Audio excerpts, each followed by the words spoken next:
It's the night, a right time for laughter.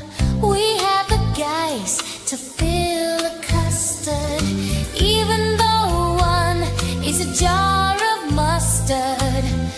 Thank God it's Tuesday. We take a look at comedians, and Charles used to be one. We have a lot to say about comedy. Can you believe Gray is a jar of mustard? Then there's Lapsed. What does he do? And why is he? Thank God it's Tuesday. That's right, everyone. It's Tuesday. You and that damn jar of mustard, man, making me point, and I'm angry about everything. It's like jelly in that angry. It's everyone's favorite day of the week. It's Tuesday. And, you know, we just got to see that amazing, whatever you want to call that thing. I hardly remember. Doc's got it right. I hardly remember the days that we did that photo shoot, but man, was it great. I don't. But yeah, welcome to Thank God It's Tuesday. To my right, I'm joined by the one, the only, the Charles. It's Charles. YouTube at Willis Greedia. Welcome, sir. Are you guys ready for the most mediocre night for comedy? What are you talking about, dude? This is Tuesday. Tuesday is where it's at. Right. It's becoming a thing. And then rounding out the panel, of course, we have Lapsed Comic Fan. How's it going, sir? Welcome to the show. Thank you very much. It is Tuesday. It's the best day of the week, as you can tell. It is. Everyone loves Tuesday, man. So how's it going, guys? I gotta say, my Tuesday just got a lot better watching that video. That was really freaky, but Yeah. you know, I kind of dig it. It's fantastic. Mm-hmm. Mm-hmm. I think Yeah, anyone Skynet that knows mispronounces what's up. Tuesday. I like how I wear these the most of the time too. That's what I do. It is what I do. Us at the comedy show, you have a microphone in front of you, so it's it's not completely figured things out yet. Hey, doesn't matter. I'd probably getting be there. stupid enough to bring one. Have a podcast mic at a comedy show. Work out the kinks. Yeah, Hey, it's good Good to. though. Crowd work is a thing now. You know, you want the audience to be heard, so it's becoming a thing, man. Maybe The audience maybe will be mic'd. Skynet thought that we were like our own version of Legion of Skanks, and we would all have our own little podcasty mics while being in the audience. Maybe, perhaps. Nah, I don't know. I- Hard to I say don't- if AI is that smart. Don't mean to spit upon LOS there. I'm just saying they're amazing. We would be so lucky. But hell yeah. We would. How's your guys' weeks been comedy wise? You guys gonna catch anything this last week? Why don't you start off, Laps? Because I have something of a group request regarding Ooh. a Netflix thing. So I started to watch. There's a few things that got sent to me in Discord. One was from WZ. It was this. Oh hell I yeah. can't remember this guy. I can't remember his name for some reason. But I started Patterson, watching some of his TGIT. stuff. I started watching some of his stuff. It was Mr. Papes. That was his Reddit channel. He had a whole bunch of crap on there. I started watching that. But this week, I have been like under the gun with work for some reason. And it's very odd. It's very odd because usually right about now, I'm not really doing anything. Literally this last week, all I've done is work and meetings and I don't know, things that I shouldn't be at, but I'm at for whatever reason that my job decides to, hey, if you're going to pay me for 14 hours, then whatever. Yeah, as long as they're paying you for it. Yeah. Oh yeah. Yeah. I That's refuse. awesome. I refuse to take salary because they keep They just giving me take advantage. raises. Yeah. And like my overtime pay is, if I told you, I would feel horrible for other people in the world, but it is ridiculous. Well, that's the way it's supposed to be. You paid That's for your very true. time. Yep. So I just kind of, been doing that. I haven't even I haven't even played any video games. I haven't done anything. except make a few videos for me and Lunchbox Warren's comic book channel, and yeah, working towards this show pretty much. I wanted to watch some, and the thing is like I actually know Timmy No Brakes quite well. Actually Cheater. do. Oh, No, it's not big cheating. cheater. No. Because remember when I told you I saw the newest one on Netflix last week. You gotta remember, Yeah. I used to watch Kill Tony all the time.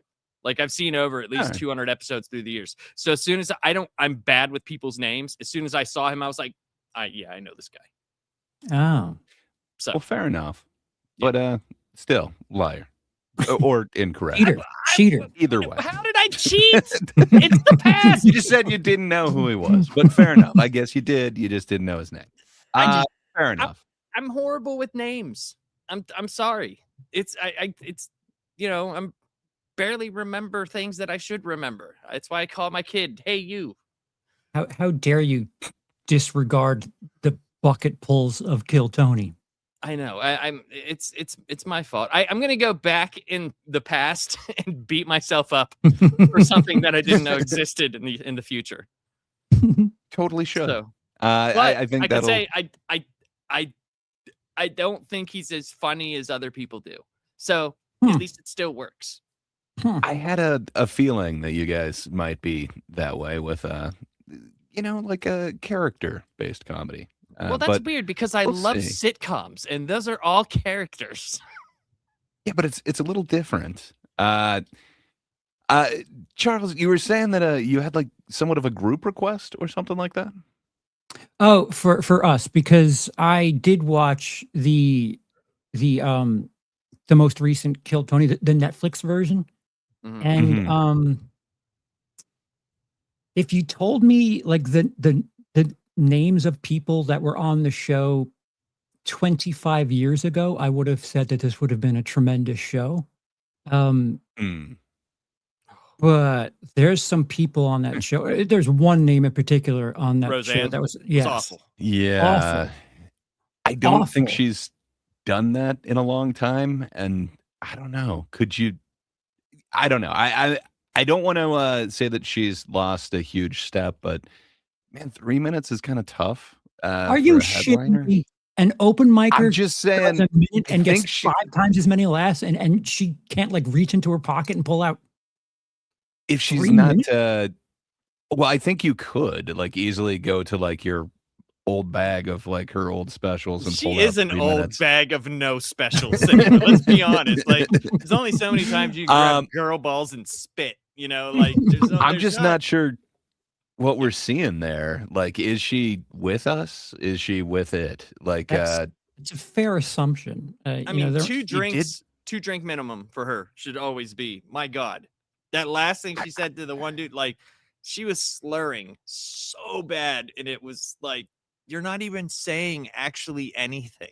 Yeah, she reminds me of like the way you're talking. Oh, her about voice is the like women. Like, like that's all. nails. That's literally all you did. Yeah. Oh man, I wish I knew that we were gonna bring this up. I would have totally clipped that because man, she does this joke that is just 100% norm. Like it just feels like it's just a stolen norm or a norm impression. And she even does the punchline like whores. Like it's so norm. That's not the only thing that she stole. There's the thing where she says, "I love the penis." It's just everything around it. And the punchline to that joke that I've heard a couple of times is the man. The man is the thing I don't like. But she said, "I love the penis. It's just everything around it that I don't." And to finish off that joke is, I don't like what did they call around the penis? Oh yeah, the man. Like I've heard that joke so many times, and she butchered it. It's not the joke if you don't put the man part on it. Like, it filled my weekly horror though. Like anytime Roseanne now, all I think of her is saying, "I love the penis." Like, fuck.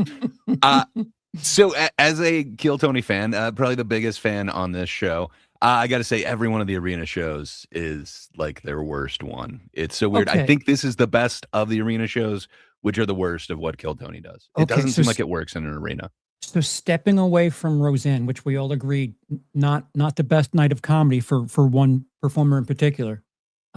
Yeah. Why does it feel like the panel is trying to gaslight us into thinking that these performances are brilliant because I heard you bring that up. I think they're just getting into it, man. First off, they're in front of like an entire stadium full of people. They've probably been drinking. Who's saying that they're Stadium. gaslighting you and they're not? Yeah, this was the HEB arena. Sorry, are you arguing with me because I said stadium instead of arena? No, I'm just Oh, being a okay. dick. I'm just being an asshole. I'm just saying. But I don't know, man. If I was drinking and in front of that much of a crowd, I might turn it up, so to speak, without being gaslighting. Just, you get amped up. But I'm not that's sure. like the reward in that instance is performing for that crowd. Being Yeah. honest is the most important thing to someone who's performing in front of that crowd. Telling them that they just nailed it is the most insane thing I've ever thought of. Like, Oh, the you just stuff nailed she it. said You'd have to yeah, point the out stuff which she said one. the stuff she said to Ari Maddie. I was like, dude, what? That Yeah, shit I was don't know if she was hilarious. with it. That was But- hilarious, dude. He's the most for me. He's the most consistent. Like, I love his stuff. I think The at Australian guy at- killed me. The Yeah. guy joked about driving. first, like Yeah, whenever I first saw James Ari Maddie, McCann. I kind That of was dude's like, awesome. what is happening? But the more I was like, oh, this dude's fucking hilarious. And her just like he went out there, and I thought like everybody laughed, everybody had fun, and then she just tried to kill it. And I was just like, what are you doing? Like, Roseanne, he got more laughs just by standing there than you have in the past 10 years of Dude, life. she was Yeah, fucking but napalm okay. on that stage. She was just Okay, the but- opposite energy. I just You like prefer her or Snyder? Like, I'm just saying, like, that's a whole different D? type of weird energy. Rob Schneider? I'm just saying, which See- one are you taking? Give me Rob Schneider because Rob Schneider at least had enough mental awareness to realize the act's strengths, and he would feed them something based on what their performance just was, rather than just talking about you can't joke about man. Like it just sounds like fucking nails on a chalkboard. Everything Roseanne did, and like she just wasn't even like on point. Rob Schneider, at least, it felt like he paid attention and was feeding into whatever the respective comedians were talking about. I'd give me Schneider. Like Yeah. I'll take Schneider just 10 seemed- times out of 10 out of those choices. But I mean, going to the like, you can do it. Like, I don't know, man. Like, it just Yeah, pulling I- out of like literally your old. I think Roseanne did the opposite, and it totally didn't work. But Yeah. I don't know what he did, which was kind of just going back to the well. I don't even think Didn't Roseanne was work. trying to think. Like, I don't think she was thinking like I'm going to do Yeah. shtick or I'm going to do. She was literally up there thinking like I can change the world by just talking. Okay, so Yeah. if we're gonna cross both Roseanne and Schneider off, Dude, can just we at put least- James McCann on there. Like, Sure. that dude is one of the best guests that he has ever had on there. And the dude's So- hilarious. So if we're just gonna say that both Roseanne and Schneider are like not worth the breath, can Fluffy be honest, please? Because he does not need that show. Like, He's why the is nice he guy, being though. Like, he can't be mean. Like, that's his figure, You don't his like persona. you don't have to be mean, but like don't lie to people. Yeah. I'd have to see what you're calling a lie to people. I think Fluffy's just nice. Dude, Like, there was like I don't know. there Is was- telling someone to stick with it, like, is that being too nice or whatever? there was one that like they called it like the first bomb, and it was like the fifth or sixth comedian in, and he's like, I'm not going to say anything, and yeah, all right, that's fair, but some of that stuff, like the Asian woman who just did Trump, what? I didn't What? understand that why they thought What? she was so great. I Thank did not you. understand that. That was Thank not you, funny at all. man. Like, Thank you. You have was to not think even how many good. drinks they're in at the point, because wasn't She's she like the the third last one. bucket poll?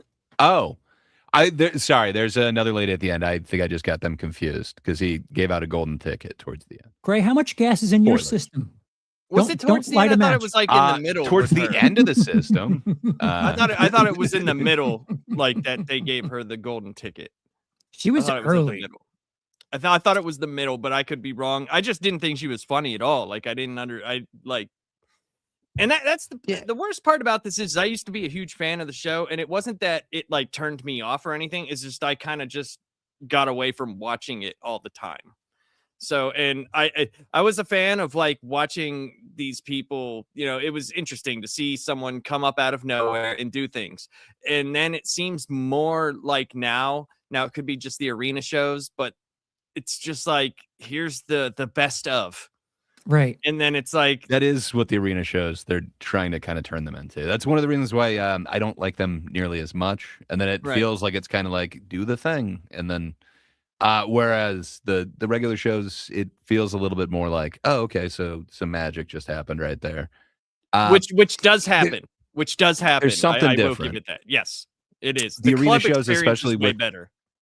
But the booing, man. It seems like almost every arena, which this one was better at. They didn't just instantly boo the people. But yeah, it's normally not like that. It's at least quiet for, or people are laughing. But if you're bombing, you're not getting booed generally. Where those arena shows, they get a little intense. I don't know. I just don't think they're on the same par. It seems like it works way better in a club. But you'd have to show me which parts you're talking about for the gaslighting, Well, because I could be on board, but I think So they're we- just enjoying the show, man. we agree Roseanne wasn't at her best. Yes, So for sure. Saying something along the lines of that was great is probably It was a blip in the matrix. I don't know. Fair What enough. would you say? So you get Roseanne to like open a show, and then it doesn't go well. I mean, do you be like, "Wow, you suck, Roseanne"? Like you lost a step, or Am is I it like, am I performing after her? Because I have an extreme Uh, problem if I go up after that. so you're the host or one of? I don't think they had any other guests. I think it was just her came out to the panel, right? So I guess you would be in She did Tony's. 3 minutes up front. I thought. Yeah. So What up, Warren? Warren? Hey Warren, how you doing, buddy? But I hear what you're saying. I don't think she did well. I just don't know how, as a host, if you call out if one of your So guests did so bad.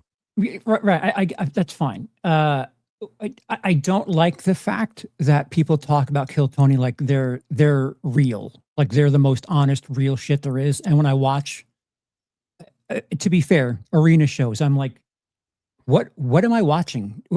Are these guys are pros? These guys go through hundreds of open micers a month, and they're calling this shit good because this is it. I guess I don't understand. I know people are calling it like a huge like platform, like a launching board, like a good springboard to something else, but I haven't heard anyone say it's honest. Like I think you can tell just by watching it, like Tony can definitely direct which way like that interview goes. I don't know, depending on mood or whatever. You see people who had like a horrible set, but they get like a big joke book. It doesn't seem like it's the most honest. It seems like, it's definitely a subjective thing, but I don't know. I think it's one of the biggest platforms leading to whatever comes next in someone's career. Sure, Currently, it's a way to put eyes on you. but a big platform is the reward. Succeeding Yeah. on that platform is that's proving yourself. You get the chance. That's your chance. But if you tank, they should be honest with you and say, "Oh, you kind of blew this opportunity here." I'm not Yeah, saying they you don't blew- they don't do that on the arena shows, but I've seen them do that. I've seen them do that on Okay. the regular show. There's times where people come up suck, and they're just like, get the fuck out of here. Like, Right. what are you even doing? All right, so granted, I've only seen mostly the Netflix stuff, and I guess part of what my upbringing is, an arena environment probably isn't the best thing to keep shuffling through new acts because Yeah. it's an arena show. Like No, for you sure. want them to get settled in. Well, and it's For just sure. weird, and it doesn't sound right too. You've got that like echo, the room Yeah, ambience. Like it's just everything about it is not conducive to comedy. So those ones seem to hit a little bit differently, but I definitely recommend any of the other ones. So Over we do those. have an interesting comment / question for you, Charles. oh, Master Caecilius. it's been very stand-up Yeah. comedy Heavy heavy. lately. Are you back in the game? So no, this is just a Back, show we do baby. on Tuesdays. So maybe he doesn't know that's the show. And Charles has said yes. No, I'm just joking. I'm paying attention to a lot more comedy than I did a month ago, so I don't know what the fuck that means, but I never think that's technically a good retired, thing. is what I will say. I'm not retired technically. He was So- on a break. We were on a break. Yeah, I Oh, and I watched Chad Daniels's Nice. Netflix special, the one that he did prior to fighting with William Montgomery. Strong set. Which is yeah, the belt weird. thing was awesome. I Yeah, really like that misdirect. That's a very Kill Tony type performance there, and it's odd that the crowd really didn't like him that much. It really odd. Hell yeah, coming from Justin, thank great Timmy Day. Don't it is give Timmy Gray Day, any clout. but we're gonna wait just a second to get into Timmy. I think that everyone is looking to know a little bit more about your preferences, guys. Oh boy. And the only way to do that Good. is with science. What do you Oh, no. prefer in comedy? So while I'm waiting for Netflix to get back to us on the free advertisement we get them the pre-negotiated advertisement, customer service says they'll be back to me in like 3 to 5 business days. So I'm Nice. sure we'll be hearing back on that advertisement. But until then, I was kind of thinking, what could a theme be? And so what I'm going to need you to do, Charles, just so that everybody knows your preferences here in comedy, you got to blind rank 1 through 5 without knowing what's coming next. Comedians who are performing as a character or a persona. Seems easy enough, right? It's your preferred type of comedy, right? You like people who are acting things out, right? No, I did yeah, not that was agree to kind of this. the that was kind of the drift I was catching, so to speak. That I thought you didn't like characters, so I need to scientifically figure out which ones you like the most. So, all right, without knowing what's coming next, I need you to blindly rank the following: Judah Friedlander. So, Oh no. he has the world champion character. He's been on 30 Rock, a bunch of Yeah. other stuff. I don't even know. He's who this written is. for a lot. I Oh, you have do, though. crossover. I was performing when he was performing, so there's some sort of crossover there. Shit, 4. Or, ooh, This is gonna suck. is it though? Okay, Larry the Cable Guy. 1. Hello. No. 5. 5. Okay, you got 1, 2, and 3 left. I think this was one of your favorites from last year, Sarah Squirm.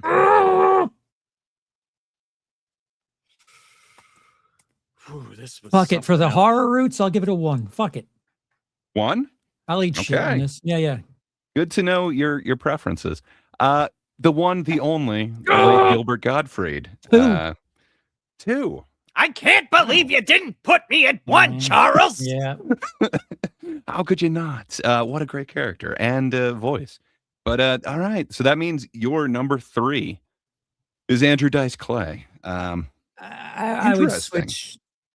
Yeah, I fucked up. I other than the top 3, I would just move them around. The 4 and 5 would stay, but I fucked up. So we're just moving on right now, right? To the we're done with it.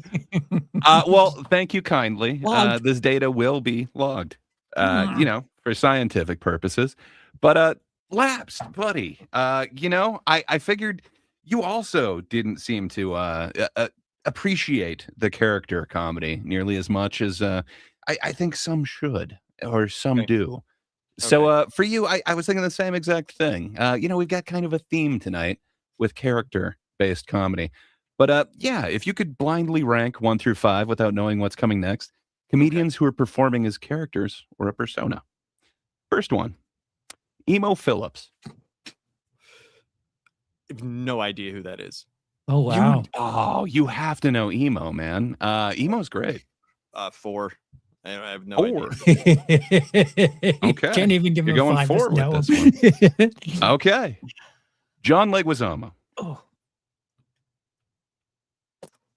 Oh God. Let's say 3. 3. Okay. The Pest. House of Um, Buggin', man. Stephen Colbert.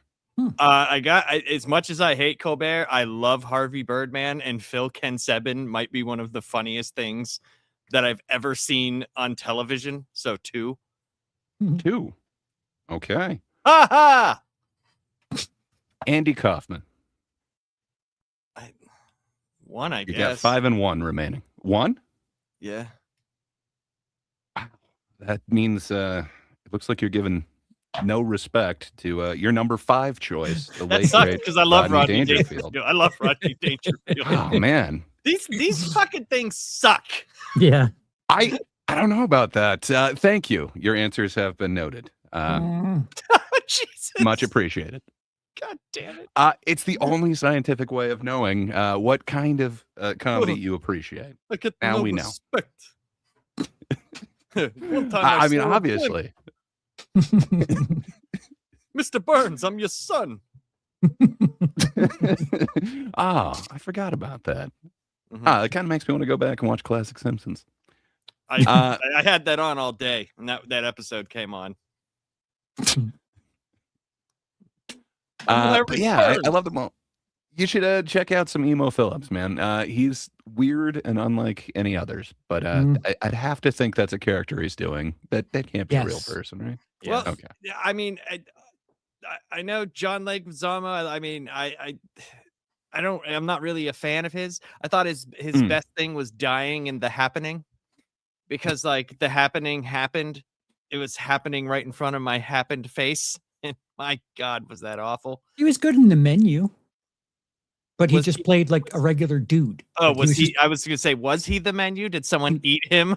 Is that what he was- No, he a guy. plays a celebrity? well an of some shit. asshole guy. Yeah, celebrity asshole. Remember House of Buggin'? No. Oh, that was his like Don't. skit show. You don't remember that? Oh, I Yeah, do yeah. remember. I did not know that that's what it was called. That's what it okay. was called. Yeah, he had like the skit show. And what was that one movie he was in? Where like it was like one of his first movies where he played it- like this like The complete Pest? The Pest. That's what it was. God, It's that the is- worst, man. It's one of Uh, the worst movies. Carlito's Hunting Way? humans, though. That's true. Uh, That is true. I mean, he was good as Luigi Mario, though. I got to give him some Was credit. he? Not the worst Luigi. Was he? I mean, it's hard to act next to Bob Hoskins. I never once saw his legs do this, so I give him 0 Luigi credit. Fair enough. You know, I mean, Yeah. Leguizamo. I'm mad about Rodney Dangerfield. Yeah. Mad about that. I am too. Like, you gave him no respect, sir. That I know. Didn't does put just make Sarah no- Squirm in number 1. How Well, could it you was not, one of your though, favorite man? ones from I last mean, year. she's He goes for it, so man. very brilliant. Relax. You're fine. She's Um, brilliant.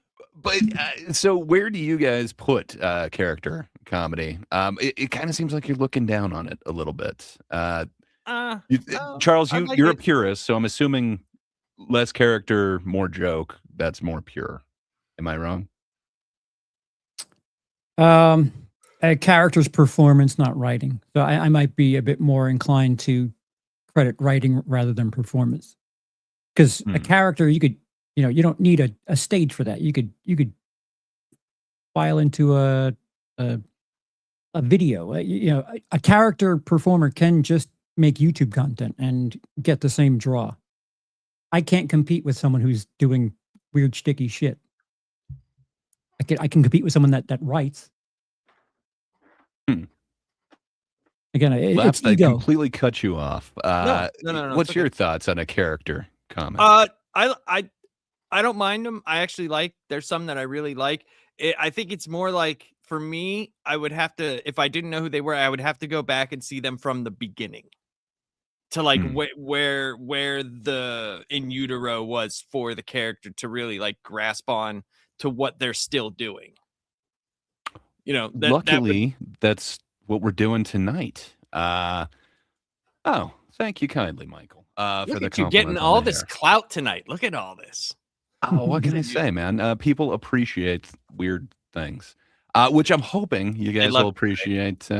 Timmy No Brakes. But what you were saying about like kind of wanting to know where it came from, I too wanted you guys to experience that. So yeah, coming up whenever we get to it, I did take like his 5 different YouTube performances and smash them into one. But I definitely wanted to keep the original one so you kind of know where he's coming from. Cool. But I don't know. So you guys both have a little bit of knowledge with him. Who- Are you immediately turned off that he's a character? Or No. No, I Mhm. actually, in the newest one that I saw, I thought some of that shit was funny. I thought it was. There was some good stuff there. He's going kind of above and well, he took it to a different level with that arena shit, which is weird. But yeah. He also, well, I guess we'll get into it later. But yeah, I guess should we just get into it? Are you Before you get guys started, ready for? Oh, okay. so Oztin says these are the Redditors they talk about on the show. What is in that reference to?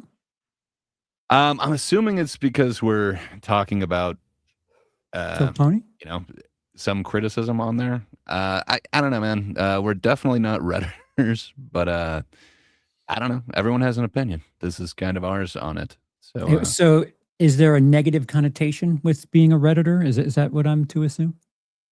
I mean, a lot of people nitpick. The Reddit Oh. boards kind of turn on certain comedians, like they like them for a while and then turn. Well, Oh, okay. I mean, it's any criticism. Look, I've lived by this credo.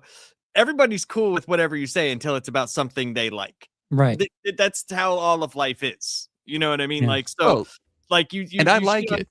You shit on I'm someone trying to get these guys to like it. that like something, and then all of a sudden you're just some fucking idiot that sits downstairs in his basement. Like it's like, well, Yeah. And But I'm even offended. liking it and being a huge fan, I can't say I liked Roseanne's opening 3 minutes. They were really weak, man. And I'm offended that someone doesn't have my lore. Because if you had my lore, you would know that I'm hard on even myself. So this is just on brand for me to It's be true. hard Charles on is his- things. Charles I'm a- is known as hard on and his biggest Reddit critic right now. Yeah. Yeah, you won't get me doing a bunch of this. Well, I mean, that's kind of tough. You could probably Gotta find bet a better back. way.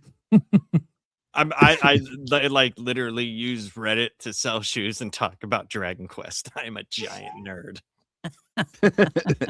That's literally it. Well, my bad. I guess, yes, we are the Redditors then. I did not realize that. But I don't talk about comedy on Reddit.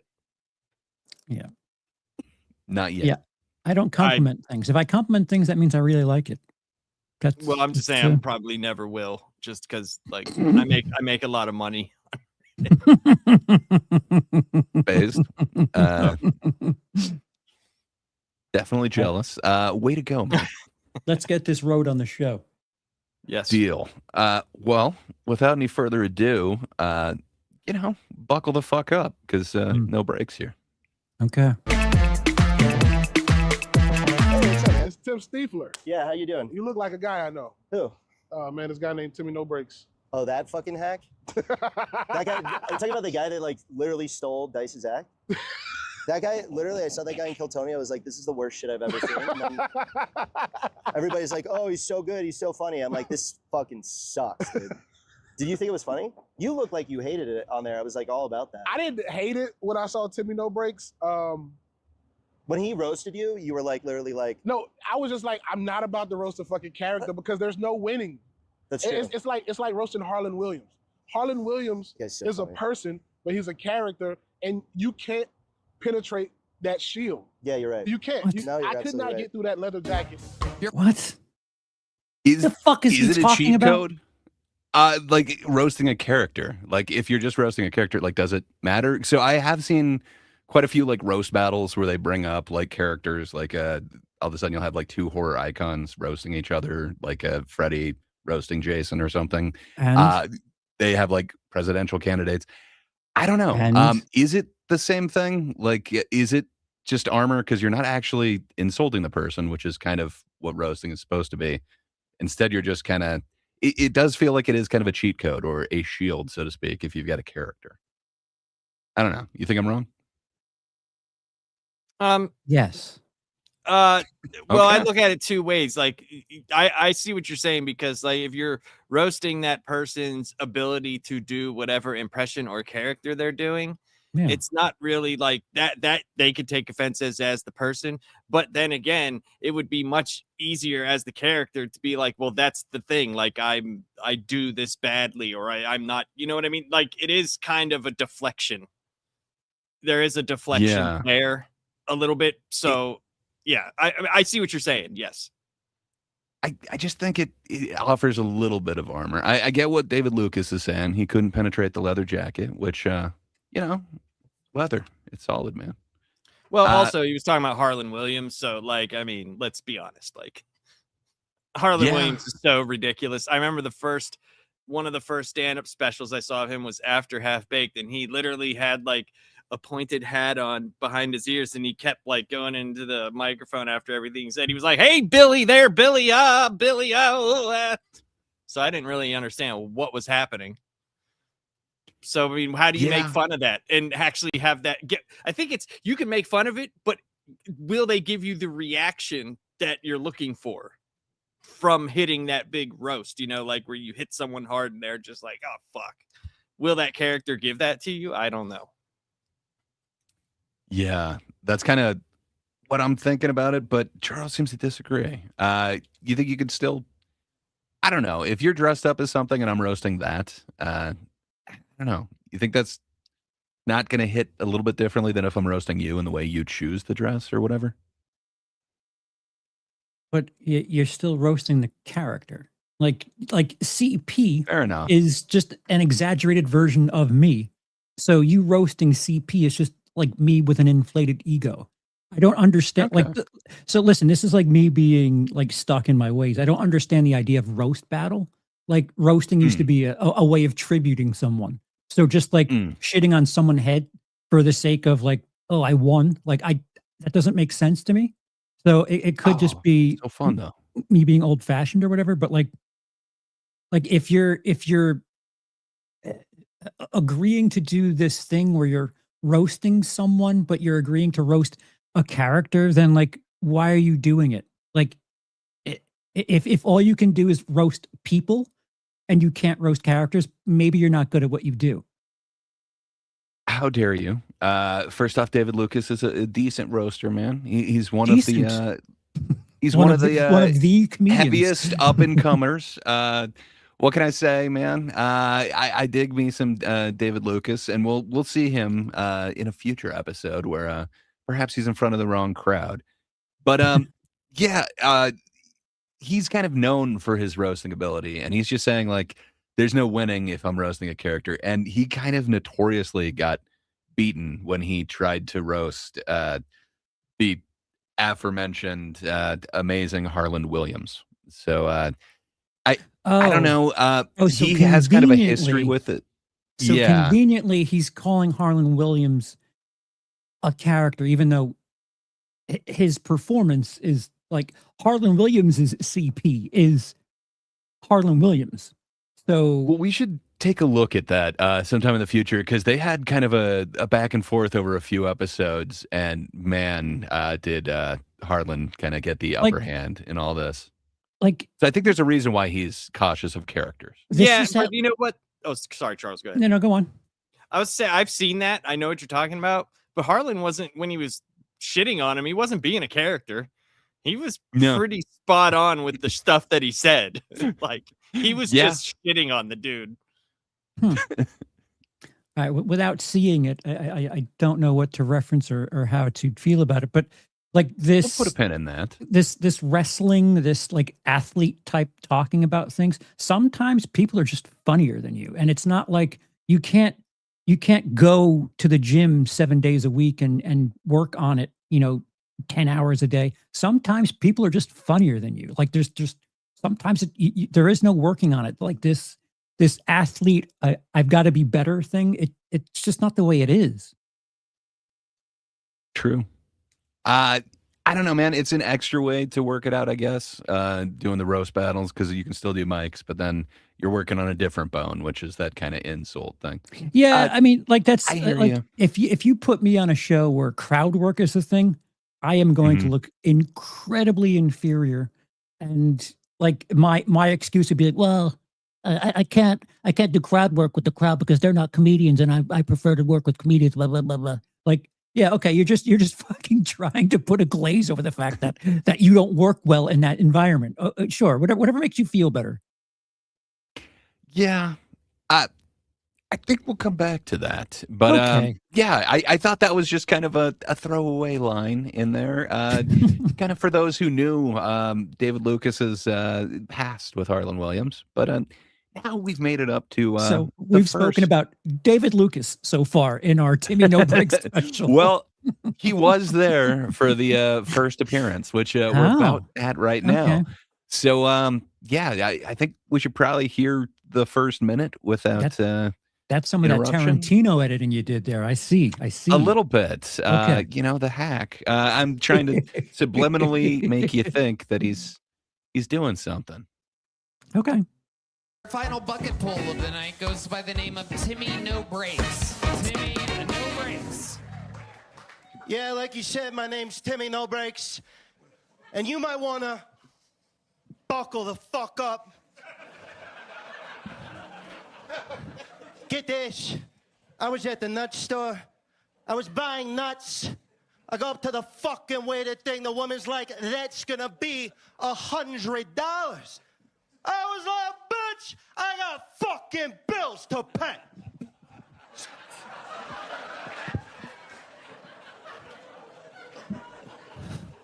You guys ever heard of a fucking punchline? What the All right, don't worry. You're gonna love this one. Get this. I was at the doctor. Yeah, the fucking doctor. I go up to this doctor. He's like, Timmy No Brakes, you have cancer. You need treatment. I'm like, what are you talking about? I'm a healthy guy. I'm a young boy. He's like, you need treatment. I'm like, how much is that gonna cost? He's like, $100. I was like, bitch, that's a good deal. This is grade A shit. This is good shit. What the fuck? Timmy No Brakes. Yikes. Yeah. Well, so he's doing well. Let me ask you, sir. So, do you understand what he's doing yet, or I hear the yikes, but Mhm. I've really learned to appreciate, especially this Of set. course you But have. Of course. I think you his have. next set is my favorite. But yeah. What's kind of your first impressions of this, man? Great. Let's just pretend this is all you've seen of this guy. Do you still like it? Uh-huh. I absolutely Uh-huh. hated him the first time Okay. I saw him. Okay, so I this is thought all he I've was seen of this just guy. doing this impression. I know. I'm hoping you have that reaction, and I think by the time it's done, you might be thinking a little bit otherwise, but we'll see. But Yeah. So I don't like it. I don't like it at all. It seems like he's doing a caricature of Dice Mm. and perhaps that era where like just being edgy and I don't know, taking performative breaks and shit in a 1 minute set. God bless. Um, I don't know. It's hard for me to just step out of the comedian part of me and get not like jealous and infuriated. Like if this were my 1 minute, I would Mhm. kill myself if this was the set that I did on a stage where it's like, oh, 2 million people are watching. Let me just gamble life away with this fucking thing. And what frustrates me is the fact that I know because we're going to watch 4 or 5 more performances of him that this guy keeps getting more chances. And it's just like that this should have cost him something because there's no laughter in the crowd. I None. think before I kind of do a curtain pull or whatever, I'll let the whole interaction kind of play out. But I'll tell you at the end why I appreciate it now. But the first time I saw it, I thought the exact same thing. It was, I believe this is actually the same episode with Keegan Carmichael. I think it was his first one. If not, they're Awesome. within like a week of each other. So it's just like, what the fuck is going on with the comedy? Where like now we've just got these impersonator guys who are just coming out and doing like an impression of somebody else. Laughs. So it was really weird. I had this very visceral effect of it, but Lapsed, you're a little more familiar with them. Did you have any thoughts to that initial 1 minute? I just feel like he's setting something up completely different for the interview. I think he realizes that the interview is where you make or break yourself with this show. Huh. So he's setting something up. He knows what he's doing. He knew exactly what he was doing, especially it being his first time. So he knows where it's going to be paid off.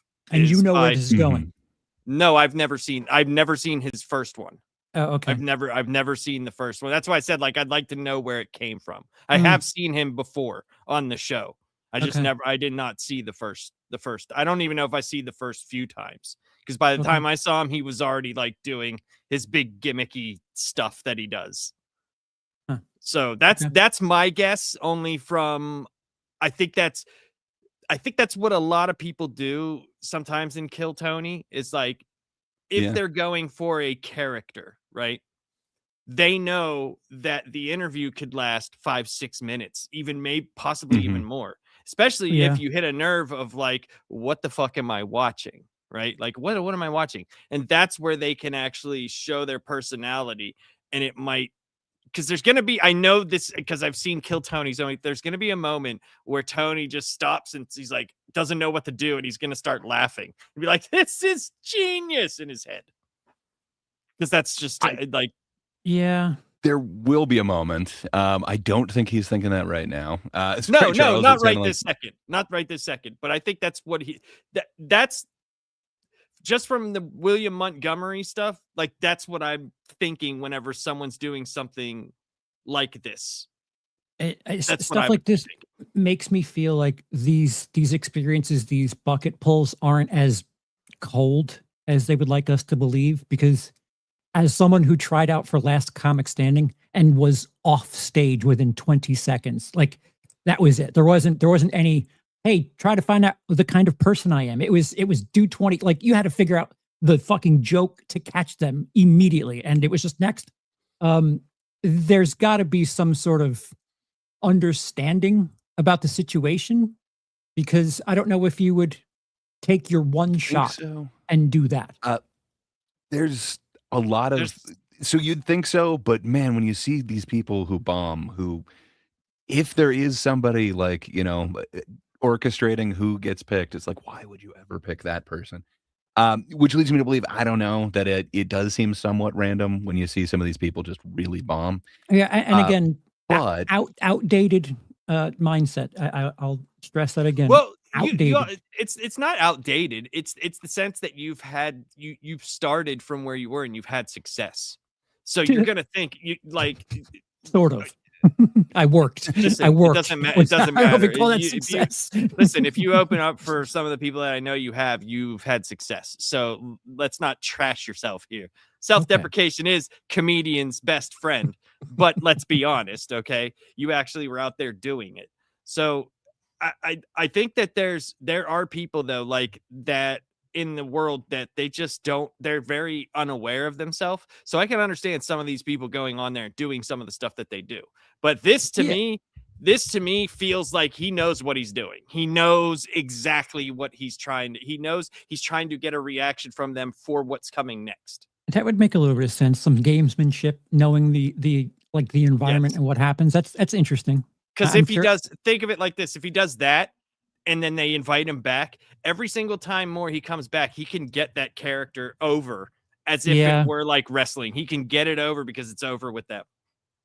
Well, for good reason, this dude is comfortable on this stage. But we'll talk about that perhaps in a part 2. But I think you're right. Part and 2. You kind of, we're there's a part 2, 30 man. seconds into this thing. Just wait. We're over a minute into this, sir. We've now seen his 1 minute. So, let's see Tony's reaction to the 1 minute. Everybody. Did you just watch Dice once? Blake, how long you been doing stand-up? Too long. 2 months. 2 months, all right. That's very good. Where are you from? Jersey. Jersey, all right. Yeah, 2 months. How old are you? I'm 18. How old are you, Timmy? That's rude. That's okay. How old are you? How old are you, Timmy? I'm 24. Really? Guy, that's fucking. How old are you? How old are you, Timmy? 24 years old. Really? Yes. This is fucking. Guys, come on. I'm a guest here. What the fuck? That's pretty good. Yeah, There it I is. mean, There it is. That's so it. yeah, That was and it. I think this is when Tony starts to understand what he's doing. But I did cut out a little bit in between some of these things just to give kind of the focus of it. But He did perhaps it did this, take out that's some of the it, bro. breathing room. That's it. mean, I Once he know, did this, after that, it's over. Well, it's still going on. No. But I Charles, mean, it's over as in like they're getting He's in. it. Like Mm. it's over. It's like like wrestling terminology. The character is over. It's with the fans. As soon as he did that, that time, the fans got it and they all laughed. They all got it. So like he's over. Yeah, with the I'm a crowd. guest here is Yeah. it really went gangbusters, and I don't know, like it seems like such a throwaway line. Like to me, that doesn't seem like it should be one that brings the house down. But man, that mixed with the character just seems to work. But yeah, he's not done on this first one yet. That just seems to be the first hook that he gets into him. Hey! 36. There it is. There it is. Timmy, what have you been doing your whole life up until this point? I worked for my father for a long time. He was a fishing man. And so I worked for him and then, got caught up in some shit. Like what? I did some time. It was coke. I was a coke guy. I did some coke shit and then, got out. How long were you in jail for? I was 2 months. 2 months. Everything's 2 months with you. No, not everything is 2 months. It's also $100. Yes, 2 months and $100. Holy shit. It's a fucking black Kool-Aid man. Boom, roasted. Got your ass, bitch. Wow, Timmy No Got Brakes. your ass, bitch. Timmy No Brakes. Again, just fully committed to this character. Now, are you still on coke? You can't.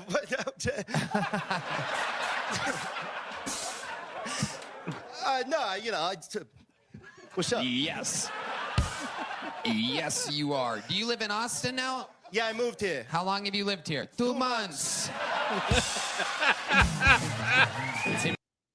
So now Tony's fully on board doing the punchlines with him. Man, I mean, he's committed to this character. He definitely worked out the character before he showed up. Like, there's a few failed characters that have been on Kill Tony. I don't know if you've ever seen. I think it was Tony Pepperoni, but oh man, it's bad times. Well, if no one at least has seen him, the band has seen him. My God, everything was musical cued perfectly. It was perfect. This is the first time?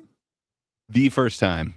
So I did cut out a couple of spaces where kind of nothing really happened, but I didn't cut Ray. out any of the actual. You are a comedian's worst friend when it comes to editing. I am. So this is fitting in 5 over 10-minute performances into 35 minutes. You're right. I am Okay. nobody's friend by editing it. It's So just the only way I can make it not 4 hours. I just wanted it to be out there that I have a little bit of skepticism because of what I'm not seeing. So But, if you don't believe me, you should go back and watch. There's plenty of compilations that have it in its full. But yeah, man, it's kind of fun. With the breathing room, it definitely hits a little bit better, and you can kind of watch each one of them kind of ramping up. Yeah, But discomfort in a room. Mhm. As we've had this discussion before, timing, believe it or not, can work in both negative and positive directions. Where like people will kind of come around on something if it's just dead air. They're like, "Fuck, It does. I don't feel good. Let me laugh because I'm nervous." And I kept wanting to keep this whole thing, but his first thing was over 10 minutes, so I just couldn't keep it for time's sake to make it like under 40. Mhm. But do go back and watch it. It is kind of this amazing, like everyone is not on board, and slowly he won over the entire panel, including David Lucas, who he just David called the Lucas Black Kool-Aid Man. Looked still pretty unimpressed, to say the very least. Not He's interested. hiding his face, man. He just got roasted by a character who's like, Yeah. boom, roasted. That Yeah, and that's- the first time that's- performer is he sees just passing him by.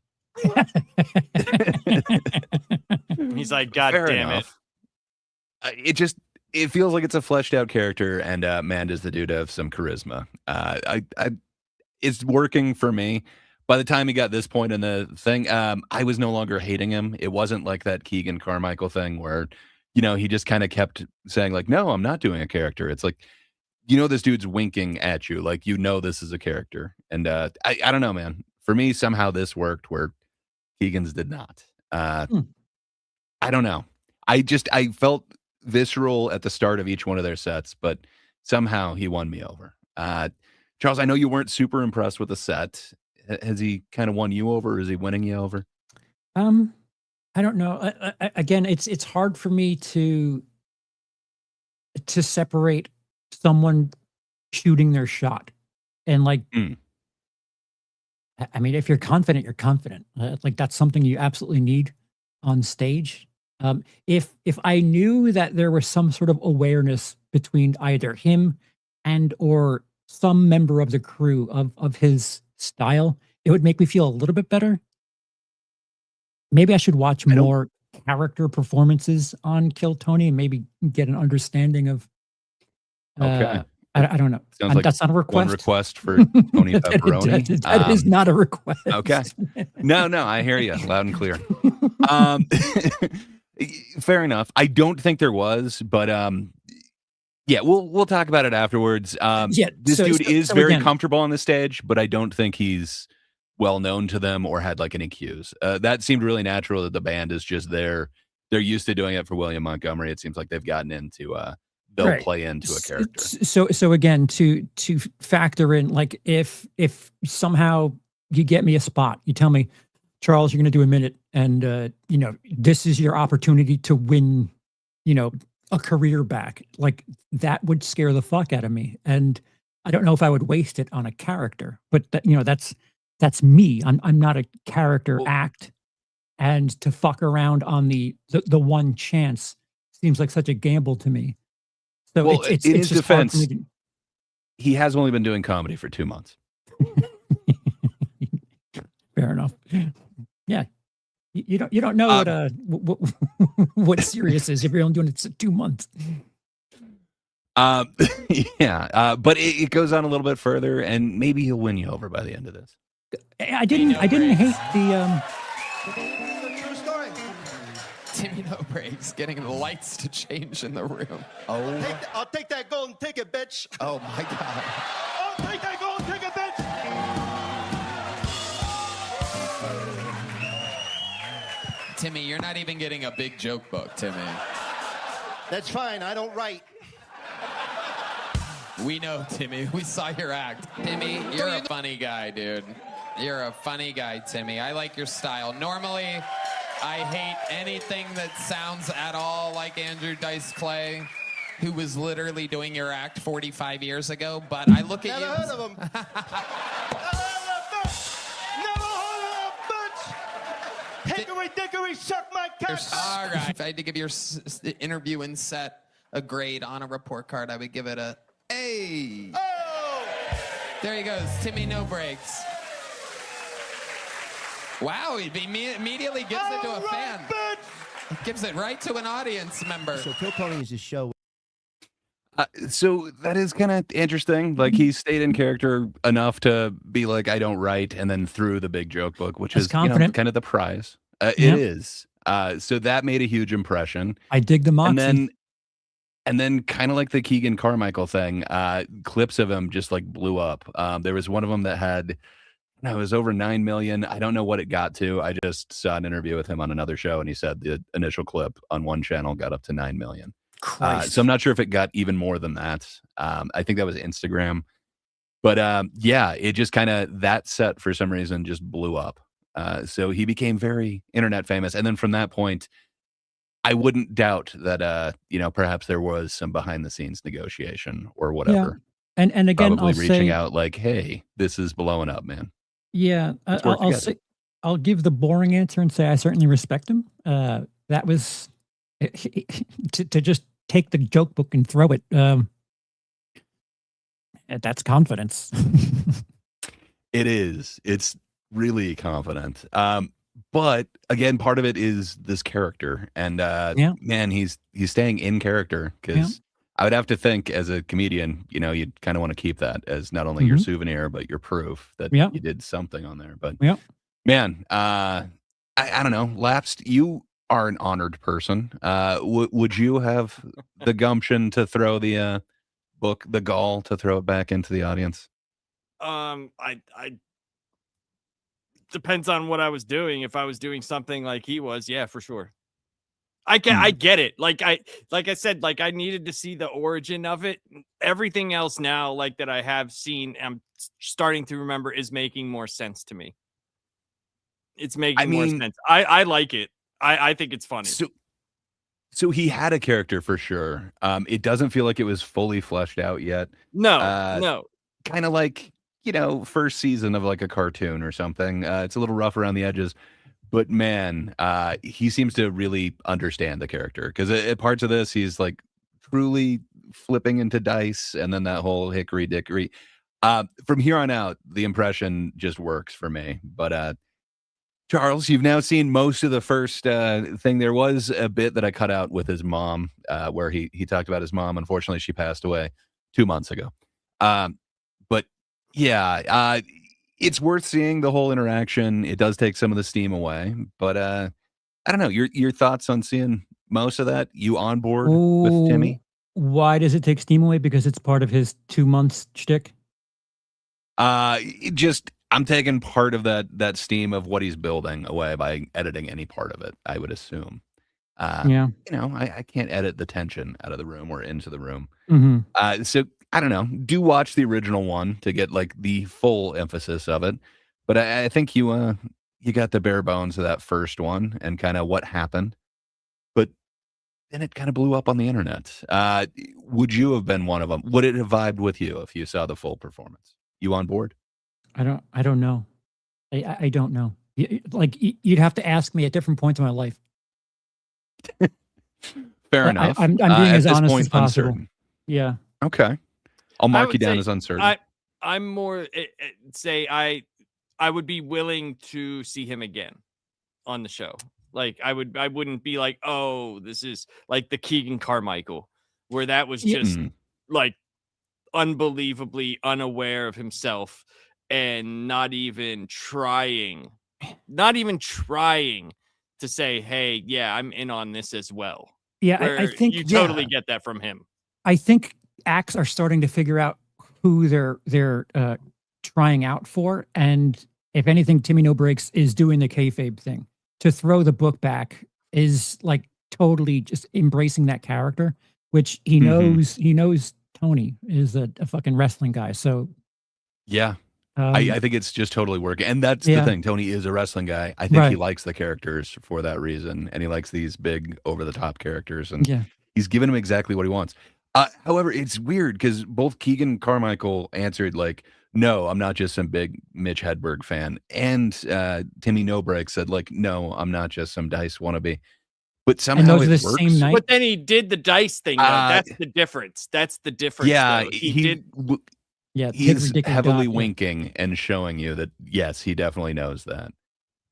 Supposedly that's not the origin of the character that he came up with. I guess I'll let you behind the curtain here.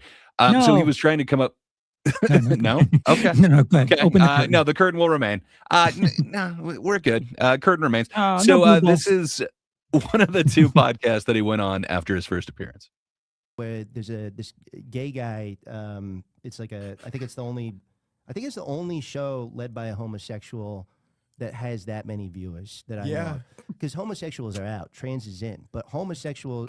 So it's anyways. It's this gay man who runs this podcast or something. And it's just the gay guy? No, it's the gay guy, and then it's this this fat kind of gross Oh, guy. I'm sorry. his name Pause is this for a Oren second. Ben or something. And- This is fantastic. I'm sorry.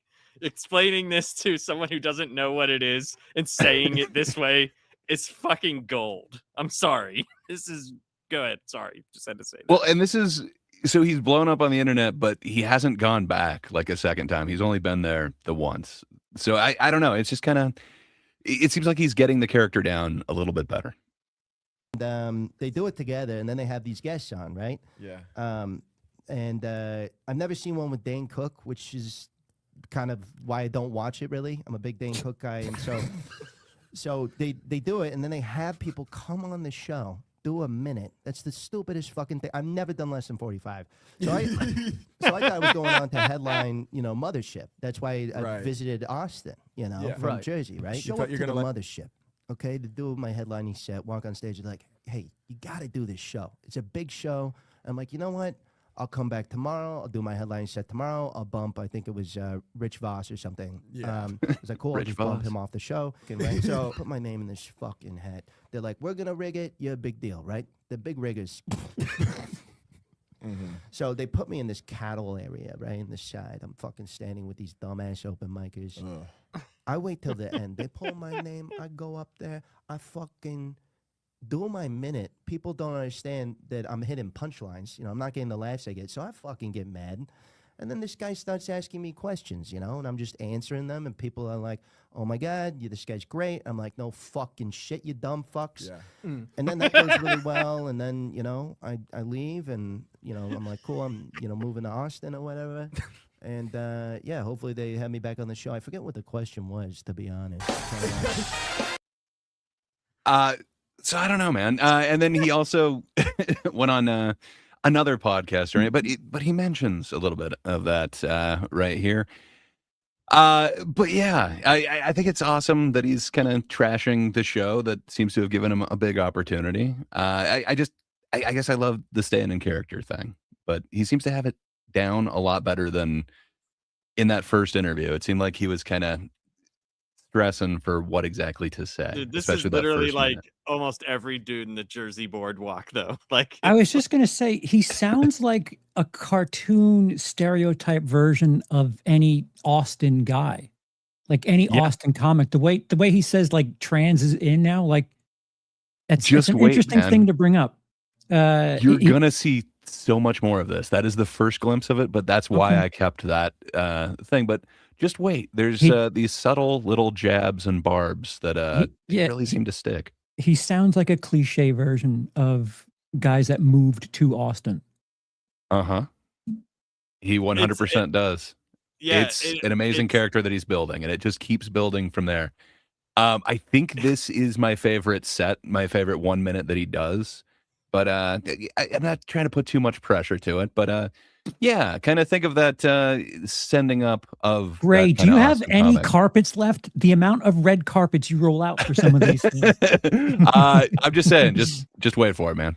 This 1 minute is making fun of all of these guys. It just does. It seems like he's making fun of all of them. I'm not. No, him. Oh. Who's ready for the best fucking minute of their lives? What do you do for a living? You're a student? Not what I'm looking for. What do you do for a living? Oh, fucking mother. What do you do for a living? And you, what do you do for a living? Time check? All right, come on, guys, let's go. What do you do for a living? Fuck you, come on. And you, what do you do for a living? I'm just trying to find a natural way into this fucking sushi chef joke. Perfect.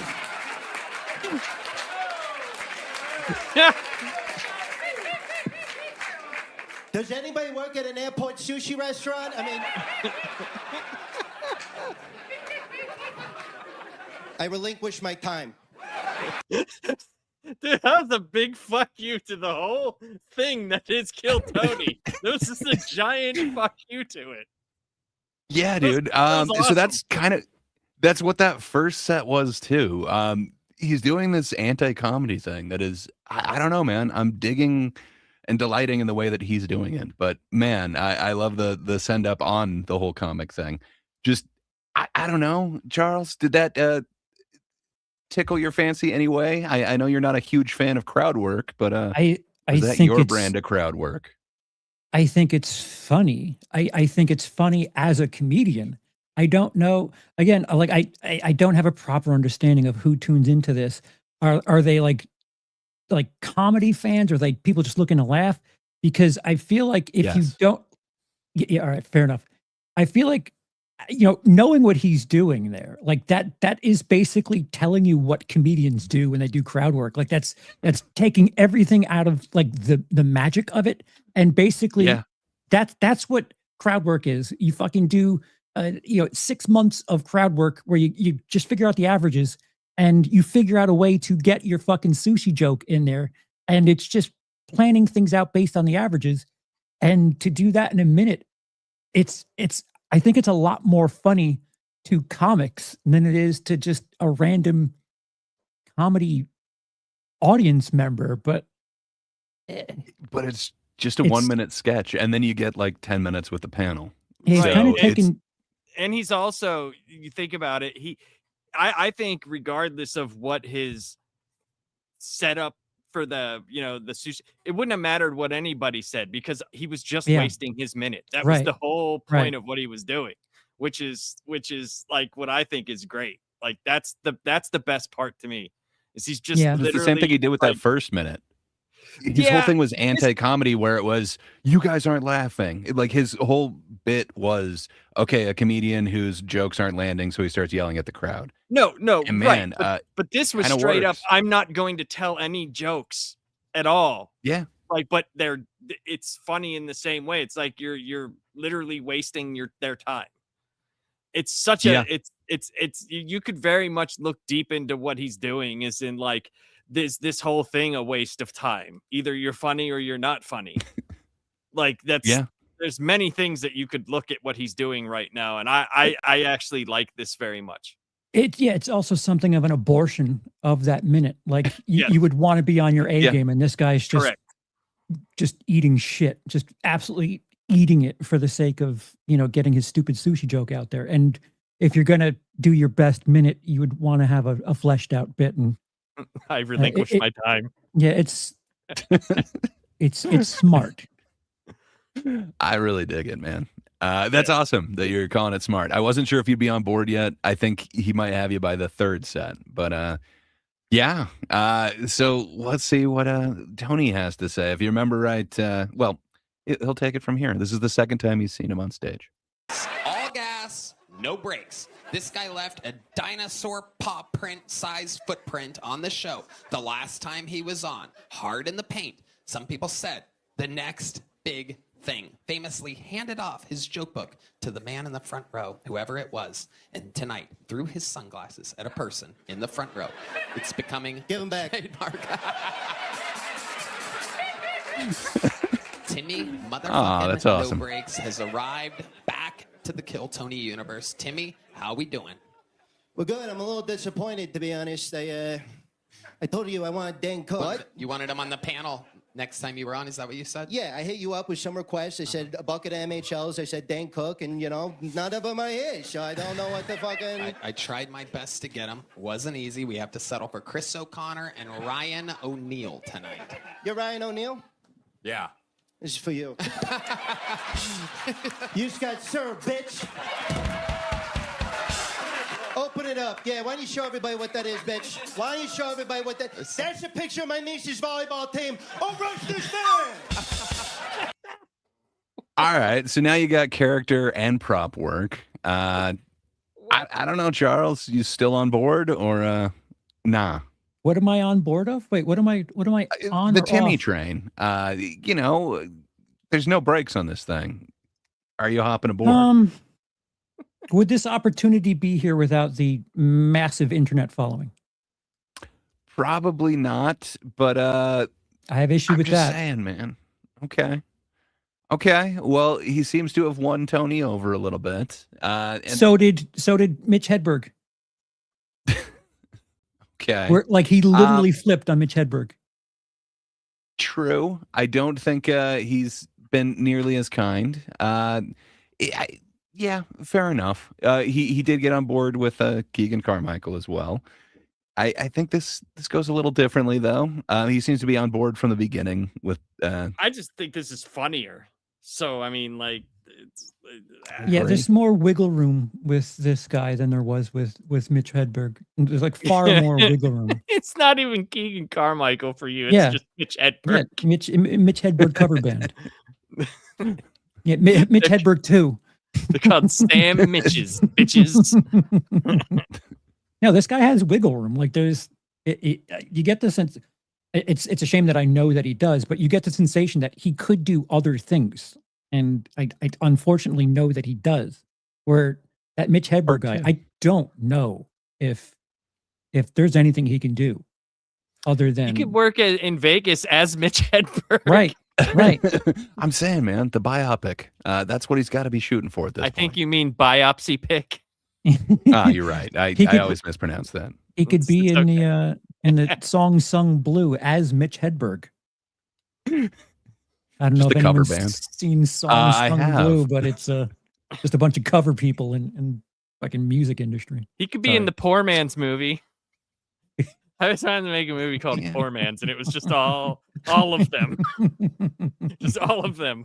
He's a homeless man's Mitch Hedberg. Jesus. Well, he spends his time in the park with some beers. It's a simple lifestyle. Maybe he will get better. I think, although I think he's been at it longer than Timmy No Brakes, who was at it for 2 months. So, yeah, we'll see. Mhm. All gas, no brakes, indeed. The people's champ of Kill The Tony. people's golden ticket winner, bitch. That's right. The people's golden ticket winner. I'm going to pretend like you didn't call me a bitch right there. Because I like you. We're going to keep it that way. No disrespect. I respect what you're doing. I love Thank you, Tone. Thank you, Timmy. I love you too. So tell us, what does Timmy No Brakes do when he's not on stage? Yeah, I mean, well, I recently got in some trouble. I went to play laser tag and brought a real gun. That was not good. Can I just say something? Guys, when I hit a punch, give me some fucking trumpet. I mean, what's going on? Not yet. When I hit it.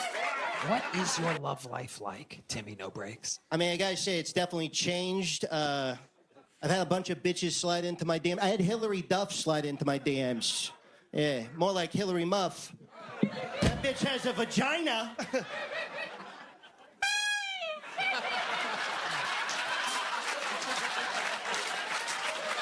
Fucking Mr. Clean, clean out your fucking ears. God damn. I'm sorry, Tone. I'm sorry. Doing my best. But fucking, Wow. So Hillary Duff slid into your DMs. Was this after the Kill Tony appearance? Yeah, it was after. You've really blown up from it. Tell us what life is like since that one appearance. You might be the most talked about human ever after only one appearance in the show's history. 12 and a half years of the show, and you might be, in 60 seconds in one interview, the most famous character ever. Yes, it's been great, I got to do David Lucas's fishing podcast, so I made it. I mean, that's awesome. Like he's bringing it back to funny, where there are stretches where there's no joke. But man, I don't know, just the way that he's playing with the band. I dig it. He seems to be taking control of the stage, which not many people do, especially on their second appearance on a show. Again, But what we have 9 million people watch something. The Something like that. the power dynamic is a little shifted in this instance. Fair Kill enough. Tony is exploiting his fame, not the opposite. I view it as mutually beneficial. Well, I don't know if it's a parasitic thing. It's so even if it's 50-50, the fact that he has that much power gives him room. yeah. There's also, like, how much would you, as a person who's also running a show that's being watched, you know what I mean? How much would you put into that as well, too? Like, you obviously want viewers to watch the show. Oh, yeah. Yeah. So it's like, how much of, like you were saying, like, how much of it is legit and how much of it is, oh, now you've got 9 million views. Right. But my point is, it like everyone is invested in this being. No, that's what I'm saying. Yes. Mhm. Yeah, I agree. I 100% agree with you on Kill Tony. Like when we talked about the Mitch Hedberg guy, because remember, like it was like all of a sudden he had that video blow up, and then the second time he came back, he was treated very differently. Right. Very Yeah. differently. So, but I will say for him, he's at least funny to me. Like I agree with I that. actually am enjoying what I'm watching. Yeah, I So- agree with that. So there's that. I Uh, might not get every single thing like, that I've seen throughout the years, but I'm getting from the beginning, at least from his time on Kill Tony, I understand where and why, which is a huge thing when you're dealing with a character. You know, it's a big deal. Yeah, I think Charles has a point. Like, it might be a little bit more off-putting if you have no idea what's going on. If you just saw this, Correct. It's kind of interesting, but I don't know, man. I just love the send-up of kind of everything that he's doing, but the crowd work, just, man, the commitment to wasting your minute on that. I think he would have had me. But we'll see. Well, one thing before we start again, I think also, Charles, you might probably think the same way.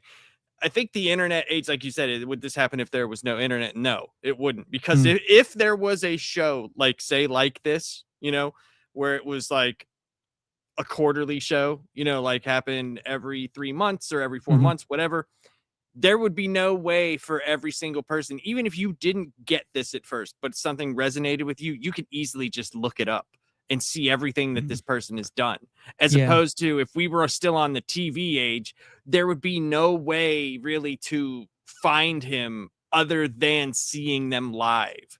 So it's completely, you're dealing with a completely different medium here.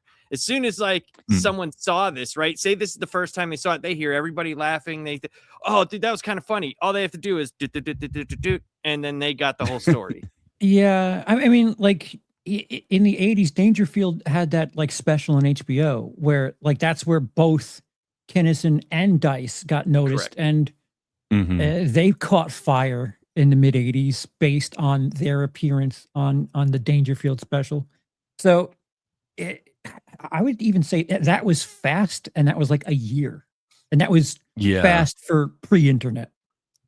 Well, there was Timmy No Brakes has been doing it with Bob for Hope. under a year, and he did just release his first special, so he's kind of on the Brendan Schaub train. But I don't have the special on here. Do perhaps you that's genuinely episode 2. believe that he was doing it 2 months at this point? No, 2 months. Ray, Gray is fully committed to his character, dude. The character of Gray. The actual dude had been doing it longer. I'll weird. pull back the curtain a little bit, but Timmy No Brakes was actually in just a few months. I don't know that it's 2. This was, I think, at least a month after the first one, but it's a few episodes later. But Gray is the wrestling's not fake; it's predetermined guy. He's like, it's still real to me, damn it. There's some randomness. You can never account for everything. No, the Undertaker's really dead. I seen it. No, his eyes. How do you explain the eyes? All right. Well, this one it goes on a little bit further.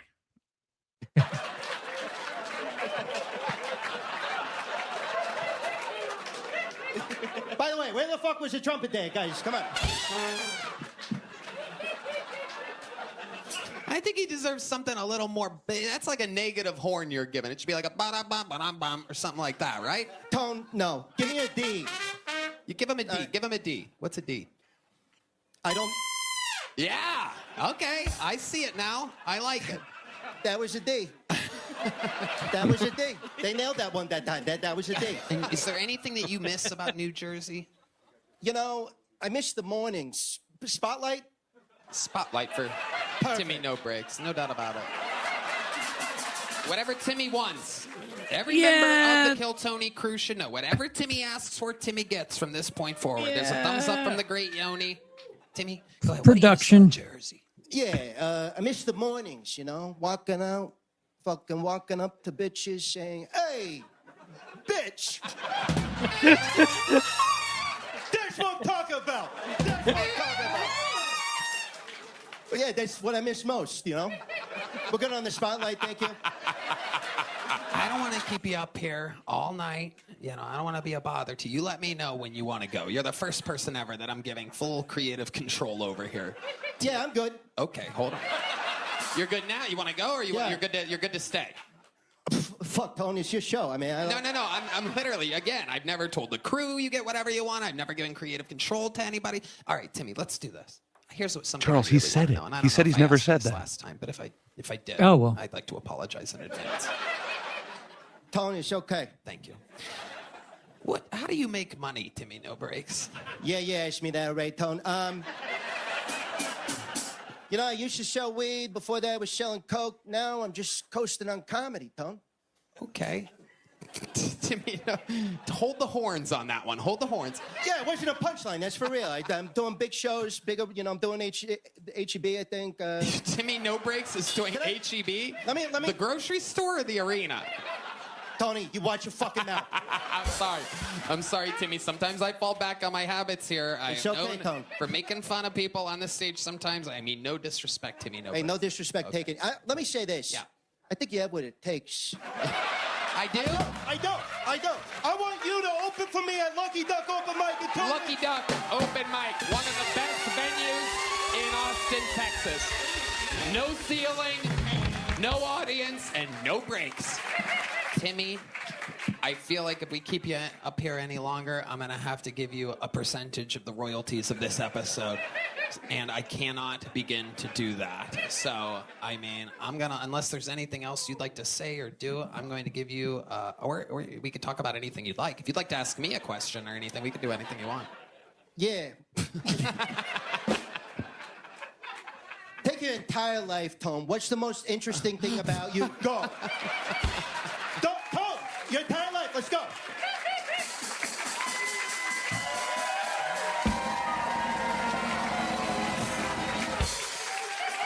Well, I mean, you know, it's a tough question. No, I mean, I guess the most interesting thing about me is probably that I'm... It's not easy, is it, bitch? You're gay. Timmy No Brakes, let it be known that at this moment, I am, without a doubt, registering you as officially, without it, even though you don't want it and you don't need it, you are the newest official golden ticket winner of Kill Tony. You can come back anytime you want. The tour de force, the Sultan of 6th Street. Yeah, thanks, Willy Wonka. Absolutely. I am excited to be opening for you at the Lucky Duck Open Mic. I will see you there next, and we'll talk about the future. Ladies and gentlemen, one more time for the great Timmy No Brakes, everybody. My gallbladder. Yeah. So I don't know, man. I dig what he's doing. Even then, man, turning the tables on Tony. I dig it. It's in a kind of a playful way, but at the same time, it's pointing out, I know what the fuck you're doing up here. And I don't know, man. I kind of dig the flex, but in the playful way. And man, the way that he says tone, it makes me want to call him Tone. I dig it, man. Charles, what's your thoughts? Are you willing to step inside the car even though there's no brakes? No. Okay. Well, fair enough. I think you can make it on board. But yeah, it kind of now I think he understands what he is, and now they can kind of talk behind the scenes. And he did make that public declaration that whatever Timmy wants, Timmy gets. I don't know, man. Maybe it's kayfabe, maybe it's all fake. But why do you acknowledge buying it. kayfabe sometimes, but sometimes you're like, well, he said it, so this is going to be the best fucking night of our lives because he did say it. So I meant to bring it up a couple different times. I thought I'd let Timmy kind of bring it up again, where he was saying that they're perhaps rigging the bucket. There are those accusations. He did say that. He said that. I know. I meant to bring that up at the time, but there's definitely accusations out there that it is all staged. This isn't real. I don't know, man. I kind of think it is. The randomness of the bucket. There's sometimes where it's just horrible bomb after horrible bomb, and I can't see somebody going out and finding these people like it from the interviews in the street outside where there's all these comedians that put their name in the bucket that sometimes randomly get pulled. I don't know, man. It just seems too big to be completely fake. But could they have orchestrated with him behind the scenes? Like, this thing's blowing up. We need you on a second time. Yeah, I could definitely see that. But if you're saying like everything's rigged, No, I I can't think get on board with that. when it comes to production and listen, is there a chance, most probably 10 years ago, that it was more of a potluck kind of thing? Probably, most certainly. But at this point, when you're putting this much production into things, you don't want dead air. You don't want there to be lapses in things. Pardon me. I want Laps to be there. um, No, you so don't. you want the show to move smoothly, and you want people to be on position. You want people to be prepared for this. You want the show to go well. So again, this is a situation where I feel like popularity and fame afforded this situation to happen. Where was it talent, or was it public interest? Which is the most important thing when it comes to making money. For me, he's paying off. Like, I'm enjoying each one of these interactions more and more, and the fact that he's kind of lightly roasting Tony, showing that he knows what Tony's doing. Man, I'm digging it, but I don't know. Tony seems to be on board with it for right now. What's your thoughts? You're not on board for it? It's not working for you? He's good. Like he's certainly smarter and better prepared than the other cover band. Although I know this guy's not technically a cover band, but I don't know. Like again, my experience with Kill Tony is mostly arena shows. So, like my purist nature is having a hard time like factoring in the interview portion as part of my stage presence. So yeah, it's kind of a I huge think- part of it. yeah, I think yeah, the Sorry, interview go ahead, is Lex. huge too, Right. because like it also helps them if they do come back, it helps them be able to be more comfortable, and they know, I think they can feel out the panel more, especially Tony. That's who, like, you're playing for a character of one at that point in time. Mhm. So it probably helps them know what to kind of do, or what jokes, if they're just telling jokes, what kind of jokes to tell to win him Mhm. over, which is Yeah. the smart thing to do. Like, be Sure. honest, it's a smart Sure. thing to do, right. especially if you're trying to make something of it. Yeah. Well, appearance number 3. This is only the third ever appearance by the one and only Timmy No Brakes. Can we just be glad that Red Band doesn't talk? Rarely does he, and you wish it would be less. What the was that? All right, William isn't here, so he sent me his jokes. Just gonna go through them. Elon Musk said in an interview this week that AI will replace Mexicans by 2028. To which Mexicans said, ay, ay, ay, ay, ay, ay, ay.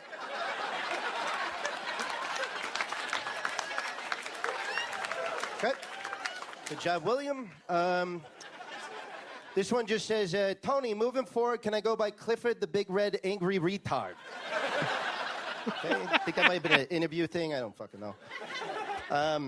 Okay, Vietnam invaded Italy this week. When asked why, they said, forget about it. I think that needs work, William. Conservative activist Charlie Kirk. Nope, let's...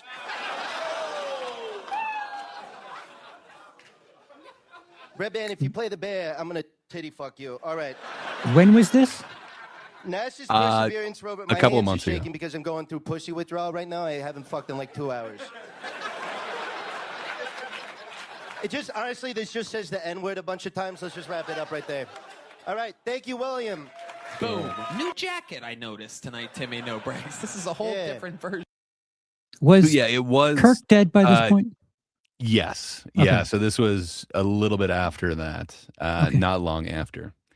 So yeah, getting towards edgy, but saying like not gonna do it. I don't know. Does it count as edgy? Is it really a Charlie Kirk joke? Well, I mean, he it did seems like good it's as just William Montgomery. He got the same amount of laughs that William gets. How dare you, sir? Yeah, I thought you guys might like the send up on William as well, where you say weird things and then you just raise your volume a little bit. But Greg, I thought I've told you this. It's the same thing with puppet comics. If you have the character say the thing, the audience doesn't give Mhm. you the credit for the thing. So the fact that he's reading William's notes, whatever you're thinking in Mhm. regards to Charlie Kirk, the audience is receiving that as William's notes, and like that's how Uh-huh. you can skirt saying something Uh-huh. edgy. It's awesome. Yeah, and it just says the N-word a bunch of times. No, it's great. And I love the send up and the fact that he's got like way too oversized. Like his obviously came from a poster board. It's not 3x5 cards like William uses. But still, I dig it, man. For me, I'm really digging what he's doing with these minutes. But yeah, this one, I guess William couldn't be there, so he was closing the show for William, if that wasn't clear before. So he kind of did his send up of William, which is kind of awesome, man. I just dig it. I like that he can write in a different voice as well. But I guess he is character, man. Are we still live? Yeah. I'm wondering if Yeah. did we get clipped on copyright? Because I don't All think We're right. so. still live. okay, We're Okay. still live. Okay. Yeah, I checked. That's why I asked the chat, and Yeah. I went to your okay. I went Yeah. to your People already YouTube know as about well. No Breaks, man. What can I say? It's They're just just in not new awe. news, man. They're not talking. Yeah. They're just watching in You're absolute not awe. wrong, Tone. You didn't mention David Lucas was on the road with us. Yeah. And that guy sat on my leather jacket. It exploded. And he gave me his leather There's jacket. no other way to describe it. You don't even think like other comedians do. Yeah. It's just, thanks. That's a nice thing to say, Tom. That's really, really nice. Thank you. Timmy No Brakes, one of the top young rising comedians in the world. Fuck this jacket. I'm taking it. Timmy You No want this- Brakes, tell us, what have you been doing lately for fun? You're always up to, some real ruckus. Yeah, just just plowing through push. And I mean, it was great to be on the road with you. That was really fun. You and David, we got up to crazy stuff. I love seeing your routine, like kind of like what you do after the shows, like that thing you did when you, so like after every show, he smokes cigarettes, he has some drinks, and then he does this thing where he has a bunch of 17-year-olds that are about to turn 18 at midnight, just line up outside of his hotel room, and then he fucks them one by one. And I thought that was pretty creative and like cool and like whatever, Why don't you control the situation a little bit and tell perhaps a young comic out there who might be thinking about chasing their dreams, why don't you have your moment and tell them. Are you trying to fuck me right now? No, What's going on? No, I'm trying to have you. Okay, well, first of all, put subtitles on everything throughout the entire episode. So you have to do that, Red Band. But William did give me a list. It was Epstein's list. So I was just gonna, I don't know, I could read that maybe? Yeah, you want the lights or the music a certain way, whatever, do your thing, Timmy. Yeah, whatever you do for William is good. If you're trying to be a comedian and that's your dream, fucking quit. You're never gonna make it. Reach. Okay, let's see how this goes. All right. Britney Spears! Oh, Christina Aguilera! Raven Simone! That's actually so Raven. The cast of Nickelodeon's All Dead! Oh, that's actually the victim list? That's fucking weird. Yeah, my bad. It just says, it says D Madness times 500. I don't, to be fair, they probably sounded 19, Am I right? Am I right? Timmy, always going for that fist bump with D Madness. I don't think he has. Is he like blind or something? He is. He's blind. Okay. Oh, Jesus Christ! We call him Timmy No Eyes. Whoa. Okay. If you could have seen what I saw. Whoa. So you did a big jazz club. Yeah, I did a huge jazz club. I think it was a 50,000 seater or something.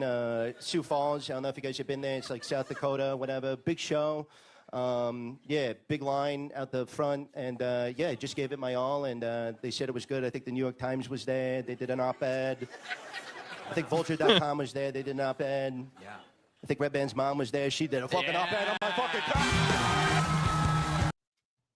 So yeah, that one I ended up editing a little bit more. It seemed like the interview wasn't as charismatic, but still, he tried to bring it back to jokes a couple times. I really liked the bit of what Tony likes to do when he celebrates a gig. I thought that was kind of funny, but yeah, I don't know, man. What do you think, Charles? Diminishing returns, or is it still rising for you? Your appreciation? He can write, there's that, but he's performing to a very specific audience. Yes. Like, you need to know William Montgomery, which I only found out last week. Like, this is the type of stuff that when you do a corporate gig and they want you to, talk about, the vice president for 10 minutes, and it's like, yeah, I don't have any practice on this material. Would this stuff work in an environment that is not Kill Tony? Yeah. Is that a yes, or is that a yeah, I agree with you? I agree with you. Okay. So probably not this exact thing, but he had been taking this character out to a bunch of different mics, and then after this Kill Tony thing, he started getting booked for more headline gigs. But Yeah, I mean, like, he's like, what, one of the Tony killers of Kill Tony, Killer Tony kills the touring Kill Tonys. now he Tony's might killers. be. So What was that just again, episode Charles? 3. I think I had a stroke. So now he might be. He's been on 2 arena shows with Kill Tony, but this is still before that. I don't know exactly when the arena show came in. I think it was between 4 and 5, and then after 5. I know the last one that he did was on New Year's Eve this last year. Because in his little shtick there, he talked about doing the road with other Kill Tony alums. Mhm. So Yeah, and he's So gone you on the take road that and as like kayfabe. featured.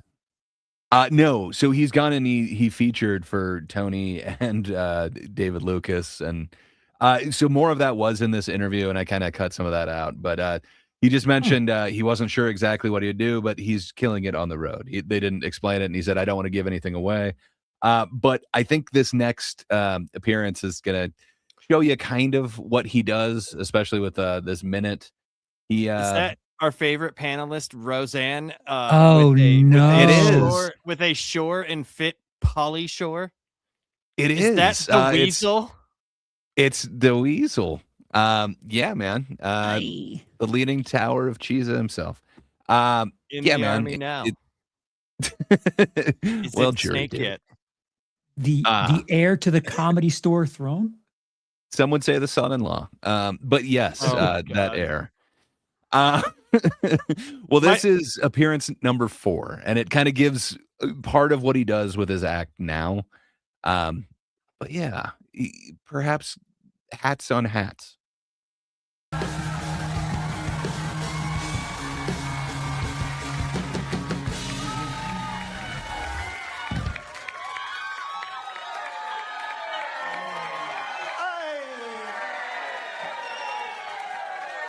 All right. You dumbass retards like impressions? Okay. This is an impression of a generic white guy named Tim Stiefler from San Diego, okay?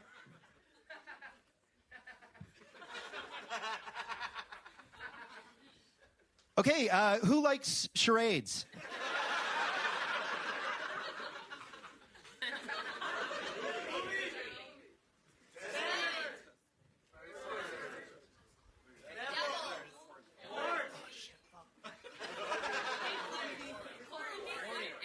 Yes, horny. Okay.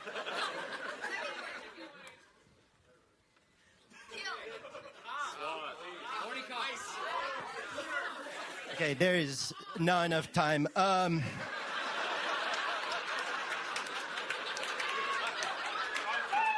It was horny officer gives Asian girl huge cream pie after deep cavity search. It was. Wow. So, kind of one of the things is he that brings one out. didn't hit.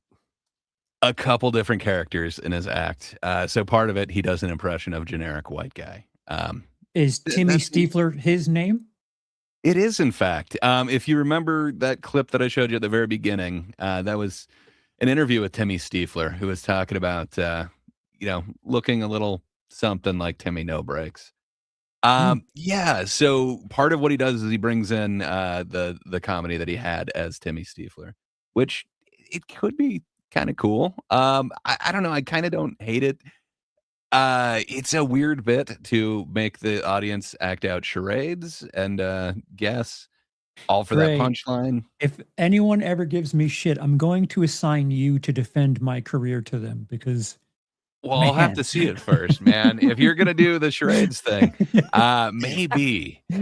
It's just commitment, but yeah, this one hits the least out of any of them for me, including the arena shows. The arena thing, he has a couple of fun gimmicks, but yeah, this one doing the Tim Stiefler impression. It's interesting. I've seen him do it a couple other times, and it worked a little bit better for me. But I'm almost like It's a bit. waiting for the interview. Like that's what I'm. the interview is more- much better. Yeah, it's like yeah. he would be a great character on some show or something. I don't know, but like I would have to see like an actual his special to see like the full scale of it. It's very hard to judge his stand up on 1 minute, even if you've seen a bunch of them. You know what I mean? It's kind of hard because he's doing something new every time, even though it is the character of Timmy No Brakes. It's still a little bit hard to see everything. I would 100% watch a special of his to see everything. Episode 2, man. Well, part 2, I should say. We'll have to watch his special, or at least report back after watching his special. But yeah, the interview I think kind of redeems this one, but by all means, this seems to be the weakest minute for me. Roseanne seems to get it. Look at her. That was Oh, my she loves impression it. Of a generic white guy named Tim Stiefler from San Diego, and I'm glad I'm not that pussy. That guy fucking sucks. Never thought we'd see an impression of what appears to be just a normal human being. Just a boring, sad little Jew. Is he a Jew? Is that a thing? Yeah, I'm working on him. I made him Jewish. I'm a small dick Jew. I shaved off about 4 inches of my cock for the character. Went pretty method on it. Yeah. Amazing, Timmy. Timmy, you know me. Nothing but respect. Whatever you want, whatever you need. You're the Whatever I want. Yeah. Okay. Well, I took care of the interview tonight. Here are your scripts. Amazing. Absolutely perfect. Okay. So And then this one is for D Madness. I'm gonna do scene directions. I'll be reading for myself. Tone, you have the first line. wow, you are the fastest rising stock in the show. Why don't you control the situation a little bit and tell actually, I can't do this. I need to be honest with everyone. I've waited long enough. Spotlight. A spotlight shines on Tone.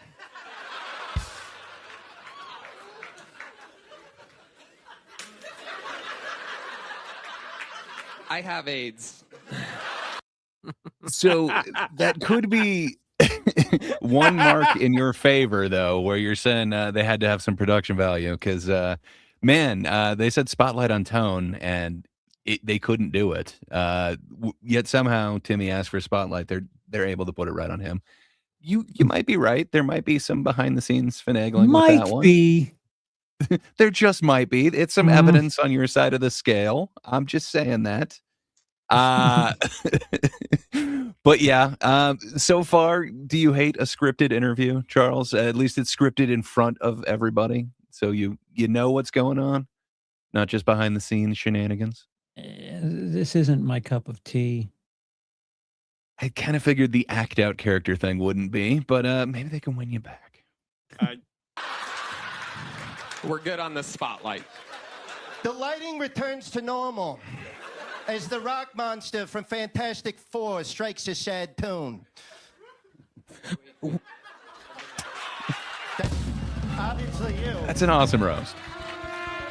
No. Okay, what the fuck? Take it, Red Band. Wait, you have AIDS? I think you're playing yourself in this, by the way. Yeah, it's it's stage 4. When it's stage 4, you turn red. There has to be a cure. Maybe Joe Rogan has a supplement for it. Tone shushes Redband by gently pressing a single finger to Redband's lips. I already tried elk piss. Look. That's awesome. That's good. That's actually good. That's good writing. There's a lot to get through. We knew my promiscuous gay lifestyle would catch up to me sometime. You have to let me go. And you have to host this show. I don't think I'm ready, Tony. Don't think, Redband. Just do. The music subsides as a drum roll begins. Quietly. Redband takes a deep breath, preparing to deliver one of the funniest riffs in the show's history. 3, 2, 1. Oh, God, Tony, if you have AIDS, then why does it taste like you have so much more? Never mind, Tim. It bombs really hard. Yes. Never mind, Timmy. You host the show. Tone stands, clutches his hands together, and does that weird little thing where he shakes it on either side. And you have to know Tony's Then he mannerisms leaves to do that behind the too. curtain. That's awesome. Timmy takes his spot. This is Kill Timmy.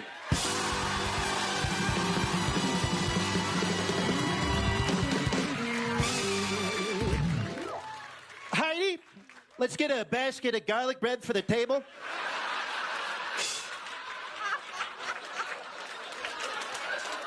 Heidi enters.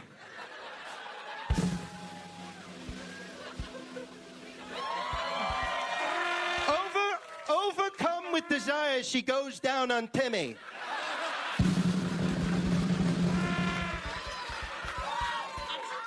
Timmy comes. Okay. Whoa! All right, we're good on Heidi. Ladies and gentlemen, the man I'm about to bring to this, take it from the top. Ladies and gentlemen, the man I'm about to bring to the stage is without a doubt going to have the best minute in the show's history. The combination of words and sounds coming out of his face will change comedy forever.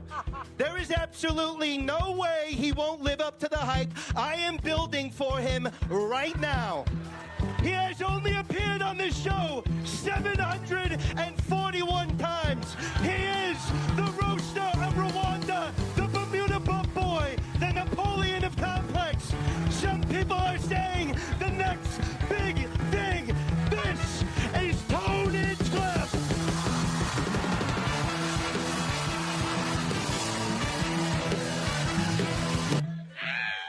Well, man, these lights sure are bright. How we doing, Kill Tony audience? Not so easy, is it, bitch? That was very easy. That was a minute for me. Okay, let's start the interview. So, I don't know, man. I get a feeling for you, like the whole act out thing is not your brand of comedy. You just look so unenthused right now, Charles. I'll tell you what I think. Pauly Shore must like have this like jolting flashback because he's witnessing in real time someone have a fucking moment, and that was what people were saying about Pauly Shore in 1992. Yeah, and that moment faded quickly. So it's got to be wild for him to experience it from I don't know, next to that thing happening. Am I hearing what you're saying? Biodome 2, starring Timmy No Brakes. I'm down for that. Okay, after seeing a minute, well, I guess 3 minutes from Roseanne and a minute from Tony, who did it better, man? Who opened the show better? But that was the opening of the show? I mean, that was the opening of Kill Timmy. You know, that was how his scripted episode began. You know, Tony came out and tried to live up to the hype. Yeah, He's I'd definitely rather got watch the belt Tony. buckle. Yeah. So this one by far was the hardest to kind of edit down because it's so scripted and stuff, but still it seemed to be the least kind of laughs per minute. But On behalf kinda of the works. performers, I do not appreciate you editing. I understand. I didn't want to, but man, each one of these is like upwards of 15 minutes. So yeah, we'd be here like 3 more hours. But yeah, there's a little bit left to this one, but again, he's gonna kind of put these inside jokes, and I appreciate them. Tone, how long have you been attempting stand-up comedy? I've been doing it 18 and a half years. 18 and a half years. Yeah, I started at the Comedy Store. And Okay. Moved here 5 years ago. So 18 and a half years, Tone. Okay, let's do this. I want to hear your best joke in 18 and a half years. No pressure, Tone. Well, Let's just see your best so joke. glad you asked, Timmy. And let me tell you, what you've built here is absolutely incredible. I gotta say, the opportunities that you give people. Here's a small joke. Wow, it book. sounds like a regular episode. And that's Yep. how you catch a small joke bug. We can go all day. Okay, D, hit your line. You have the final line, D. That you did right. D Madness is part out. Is it okay? Can I read that? Yeah, I forgot D doesn't know how to read. Yeah, you can take it, Tone. You can take it. Say dig it, cats. I'm about to piss in my drawers, you feel me? Need a righteous brother to haul my black ass to the John. Quick like. Ah, shit. Too late. Done baptizing my britches. Hey, Tone, sip this elk piss. Might cure the AIDS. You dig? Ha, just jibing slim type shit. And scene. Okay. Timmy No Brakes. Holy fucking hole. So he had some pretty big opening and closing things, but that one seemed to be the most meandering in the middle. Even though it's all scripted, I don't know. Charles, do those payoffs work for you or no? Too long of a bit. No. It seems like you were in agony through most of that. So I kind of assumed that those two big hits wouldn't be quite enough, but I kind of like the double hit where, he not only relentlessly mocks how long Tony's been doing the comedy, but then, makes him on the spot. Okay, what's the greatest joke you've ever written? Go, do it. That's a really convoluted way to just take a jab at Tony. He could have just done that. Instead of but I kind of dig setting up this thing. But it's jabs at literally everybody, including, well, I guess, I don't know if it's jabs at Heidi or more shots. I don't know. But everybody, man. I kind of dig it, but I can understand if you're not into that. After showing you the William Montgomery thing, I kind of had a feeling that the act outs, the character types were not your thing. Yeah, but that's fair to assume. Yeah. But okay. Carlin, how many cheeky characters did Carlin do in his career? Yeah. Yeah, I mean, he kind of reinvented himself a couple times. Do you consider him kind of a character or a persona? Prior to him, like, really getting good, yeah, he did that fucking hippy dippy weatherman thing, and in the 70s, he like was finding his footing. So I feel like what he's known for, the kind of ranter. Do you think that even as a persona, or is that more he tapped into it? No, because what about Lewis Black? You think Lewis Black's a character or a persona? Lewis Black, this is personal experience. He's a character on stage as someone who's pissed him off stage. Did I tell you the story about the time he was talking to a woman and I totally cock blocked him? You did. I totally forgot about that. Yeah. If looks so could kill, type of guy I'd be dead. No, he's very different off of his persona. Oh, that's awesome. Yeah, it is. He hates me. Lapsed, if I could gauge your interest, what do you think about the scripted thing, bringing scripts for everybody, having everybody do his act out? I liked some of it. Not your brand of comedy? No, Okay. I liked some of it. I thought the Rogan stuff was hilarious. because it's like There are so literally many. right up his ridiculous alley of things that he would say and or do. I Well, and then also having the like callback in D Madness's thing where yes, drink his elk piss. yes, It's just I love it. and I like anything that puts them on the spot as opposed to them being on the spot is funny to me. Because I mean, it's like you could just make fun of them, but I think putting them through exactly what the comics go through, it's kind of funny. It's kind of funny, dude, because it's like, all right, yeah, it's a little bit harder than you would think, and Well, I don't know. I I'm I glad to thought it know was that. amusing. I thought it was amusing. I I thought there were parts that weren't as funny, but then there was a lot that was funny to me. Yeah, it has two big pops at the end, which I kind of really appreciate. I think it kind of warrants a little bit more of that lull in there, but I just wasn't sure how you kind of took to the character things. Well, if that's the case, perhaps I have a more effective version of a character thing, and I'm not sure if you're going to be on board, Charles, but I think you just might be.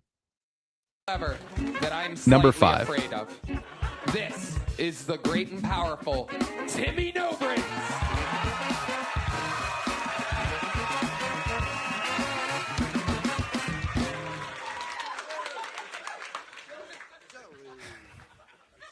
So it's fucking this 2-year-old. Relax, I was 1.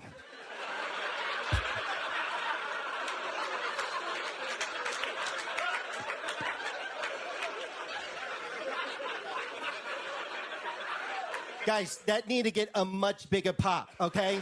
That's some funny fucking shit, all right? I need you guys, I want this clip to go fucking viral. So I need you guys to I need you guys to all stand when I do that. I want you to take your tits out. I want you to take your fucking dick out.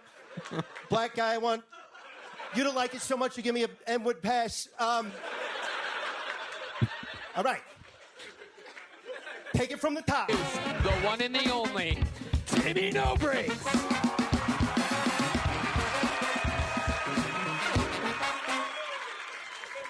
So this 2-year-old was following. I was fuck.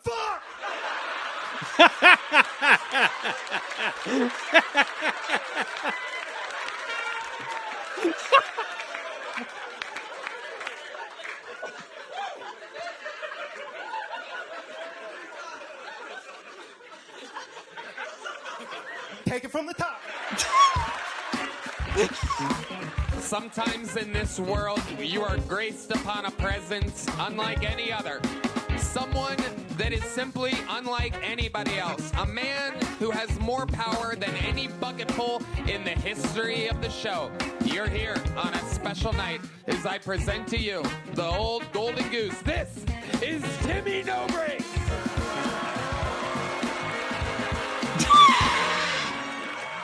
What the fuck?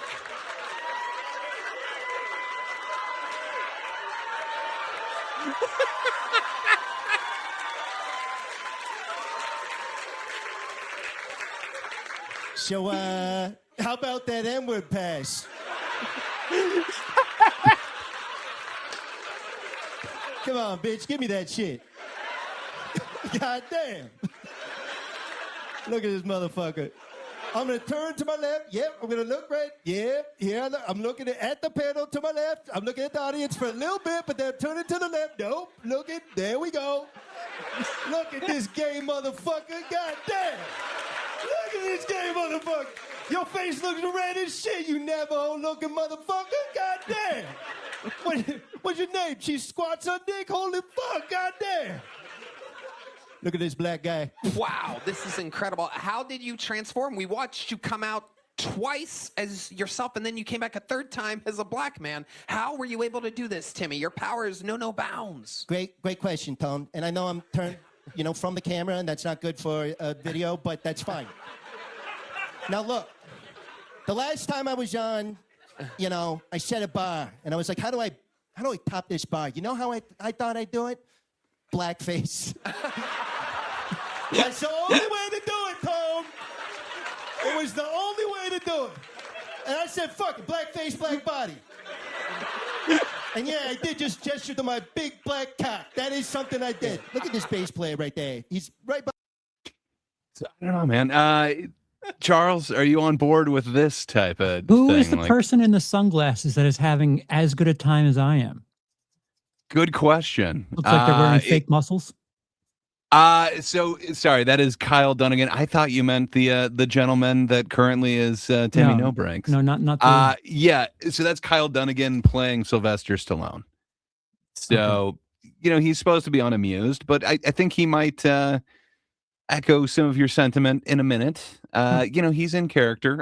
As are you, the sourpuss. But come on, man. There's some fun jokes that you can only kind of get away with in this thing. Come on. Where do you go with your fifth one? You got to go blackface. Wait, black body. I don't know, man. For me, it works. I dig it. It is, again, kind of this scripted thing, but at the same time, it's not. Just you and this gentleman have something worked out. I don't know, man. For me, I'm fully on board. Sounds like you're still a no-go. Just not your type of comedy. No. You couldn't imagine having somebody act out just your voice? Oh, that sounds like a great bit. Come on. Okay. Well, I'm on board. I think Laps might be kind of on board with this. I thought it was fucking hilarious. I didn't expect it at all. I thought the bit was just he was going to keep fucking it up, but man, that Well, yeah, that's what I like. When he fucked it up, I thought that was great. But then when that dude walked out, I was like, wait a minute, what the fuck? What is happening? I think it was just overall so ridiculous to me that I just yeah. Okay, you got me. Yeah. Clarence. Yeah. Third time's the well, third time is the Clarence. That's Clarence. It all makes sense now. Not to be a fucking mushy cloud, but you expect something on the third go. Fair enough. I was expecting something. That wasn't what I was expecting. Well, Clarence isn't done yet. He's to my left. I'm going to turn. Nope, other left. Other left. Other left. Fuck it. Fuck it. Look at the sax player. The fucking piece of this Goomba from Mario. What the fuck is this guy doing? Jesus Christ. I turned left. I did it.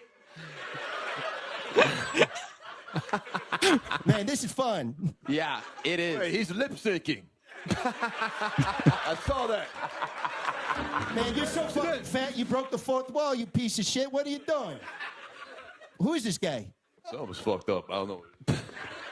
This is incredible. Timmy No Brakes somehow absolutely not knowing which way to face tonight. Is there anything else that you find yourself doing out in society now that you can be black sometimes? That's great. Really good question, Tone. Yeah. I'm going to turn my back to the audience for this one, if that's okay. Yeah, you're going to face that way towards the audience? Nah, yeah, fuck them. Yeah, ever since I became, embraced the power of being an old black man that I met 10 minutes ago, I've been going to Ross Dress for Less a lot. I'm good at basketball. I'm not racist at all. This isn't racist at all. What does it look like when you shoot a basketball? How exactly do you shoot a basketball? What is your form like? Here I go. Boom. Nothing but net. Wow. Yep. How about throwing a football? Do you know how to throw a football, Check Timmy? this shit out. Drop back. Tyke it. Bam. Laser. Wow. How about bowling? Do you have a good bowling form? Yeah, get ready for this shit. Get ready for this shit. Oh, yeah, I'm there's looking no for my way. ball. I'm bullet right into that guy's face. What else you got, Tom? Now, I noticed that you bowl left-handed, but you shoot basketballs and throw footballs with your right hand. Are you ambidextrous? No, I'm just black.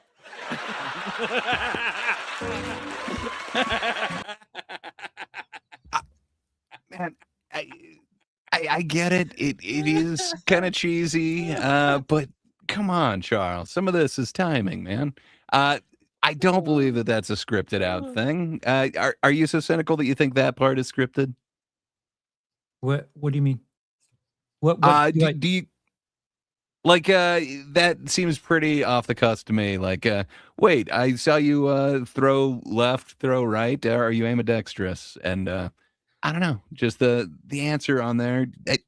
To me, it's not coming off as scripted. Are you The fact getting that he said, kayfabe "I'm to this just thing? black." Yeah, I think it worked to me. It was an unexpected punchline. I don't think that was a setup. I think he's So the fact that being funny in the character. we're making a joke about the guy who isn't black is actually a black guy, yet are constantly making references to him being black. I'm supposed to give him credit for making a joke about being black at this point. I Like, think that doesn't so. like, I get it. I get think- it. It's not Timmy No Brakes. It's a black guy, and we're going to say everything we can possibly about the fact that he's not legitimately him. So, like, it didn't win me over the first time. I get it. I get what they're doing, but yeah, I'm just black. Okay, now talk about your big penis, because like that was But funny you already did 50 that. years ago too. What?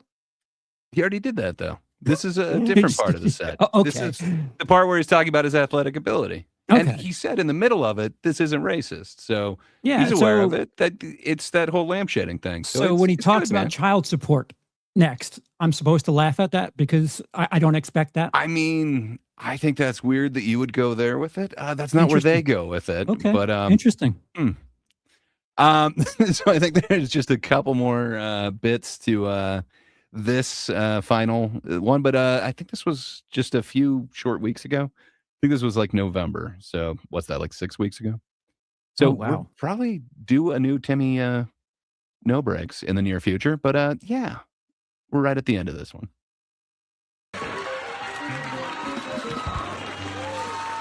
I mean, what can I say? Skills, have you been trying to be a ventriloquist? Because there's times where you're talking and your lips aren't moving at all. You see, I've learned, Pone. Well, I'm gonna eat your pussy. You got a pussy, and I'm gonna fucking eat that shit. Here's the big joke book, Timmy. Hey, watch me catch this. Here we go. Here it comes. Boom. Yeah, there Still we go. got it.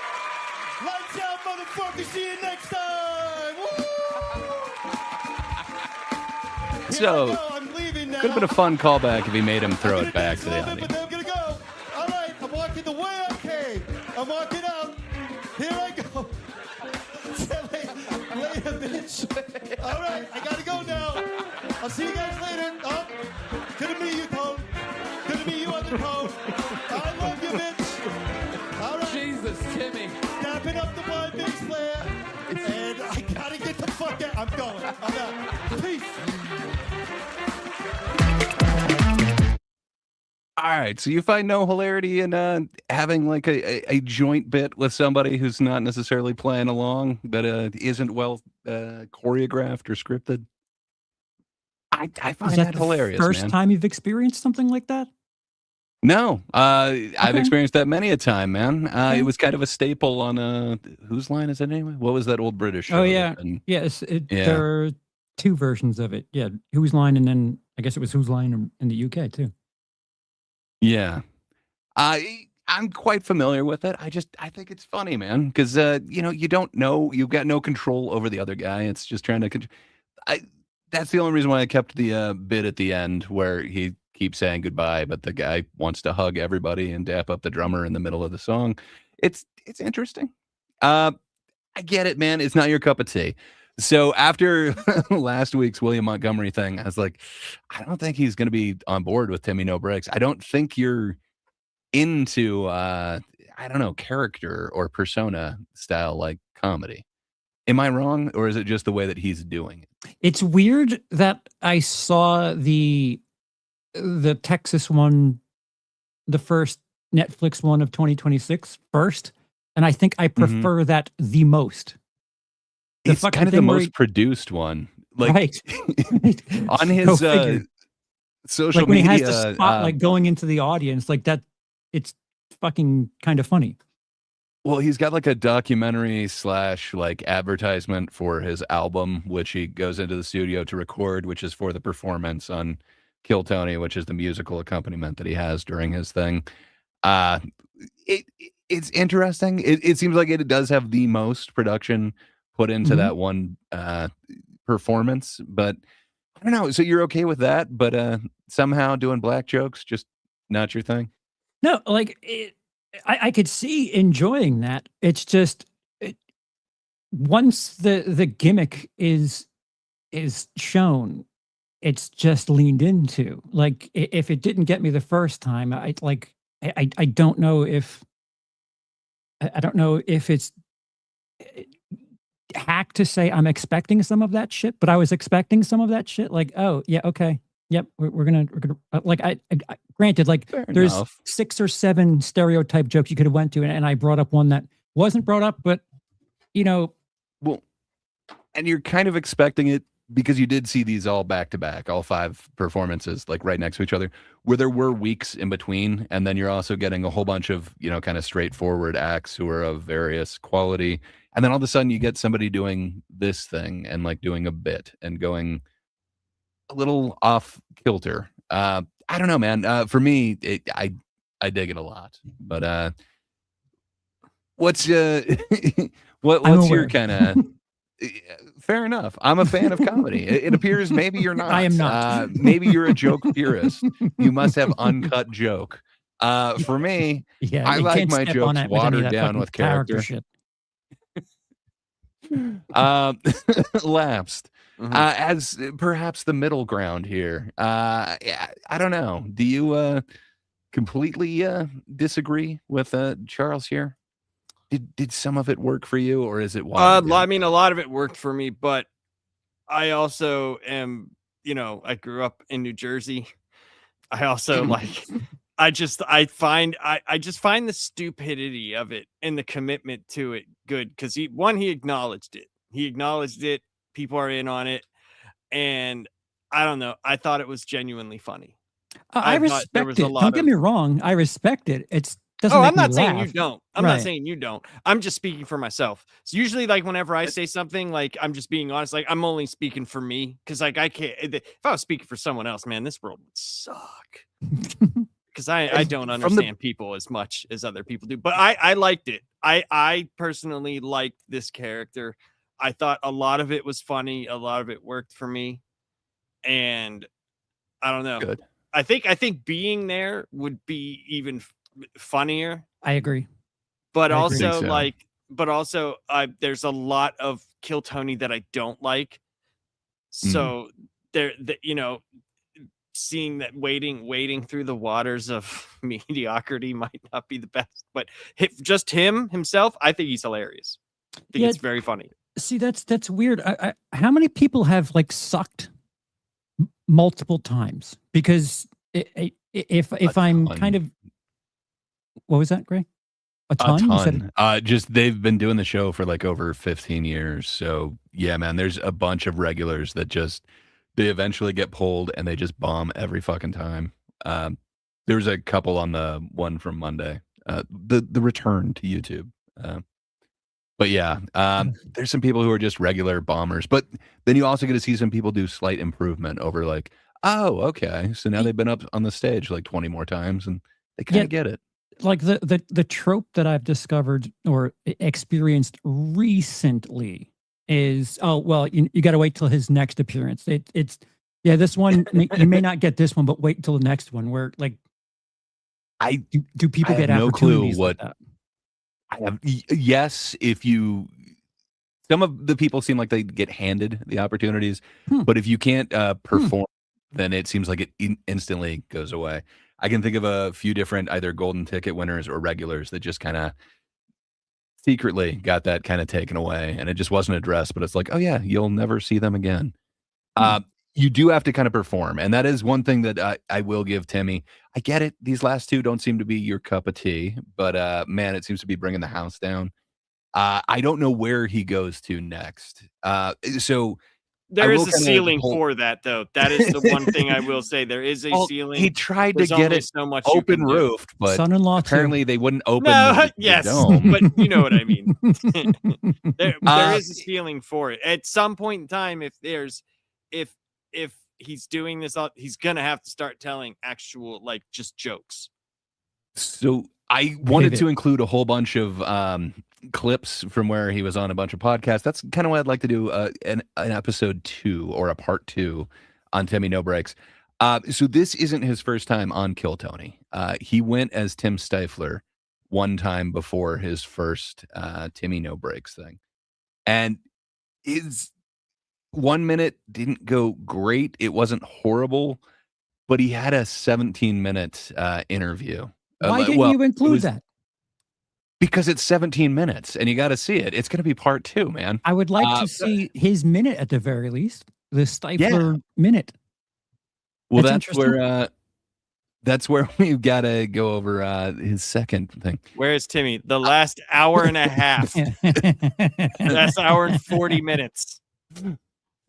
But he also, from the beginning, he went on a bunch of different podcasts, and he went as both Tim Stifler and then also as Timmy No Brakes, and he kind of didn't make any qualms about it. This is a character. It has an expiration date. I don't want to just be known for this. And the last time, I think it was like 3 months ago or something like that, he has a clip on his YouTube feed that's saying from an interview saying that he's only got like 4 more performances in him. If so, I think that means 2 are left, if I did the calculations correct. So I'm not sure if he's going to stick to that. It was just an answer that he had on somebody else's podcast. I am Timmy. Timmy, you missed it earlier. Timmy came out, and the third time it was actually me. I'm actually Timmy. His mic's broken, but it's him going through me. No, we're not I'm actually here. Timmy No Brakes. It's a couple people that don't really know Timmy No Brakes getting to understand him. I don't think I would ever want to interview Timmy No Brakes. Oh, come on, man. He seems awesome. He seems aware of him. After watching his appearance on a couple different definitely podcasts. funny. I think it'd be awesome. Definitely funny. I think he would be a huge asset to any interview thing. I think he would bring levity to it. But yeah, he's an improv guy. He's not necessarily a comedy guy. So I guess the character came from he found the jacket. He found the jacket, and then he just kind of thought there'd be this awesome character of somebody who just gets mad at the audience for not laughing at his jokes. And man, I kind of gave him powers.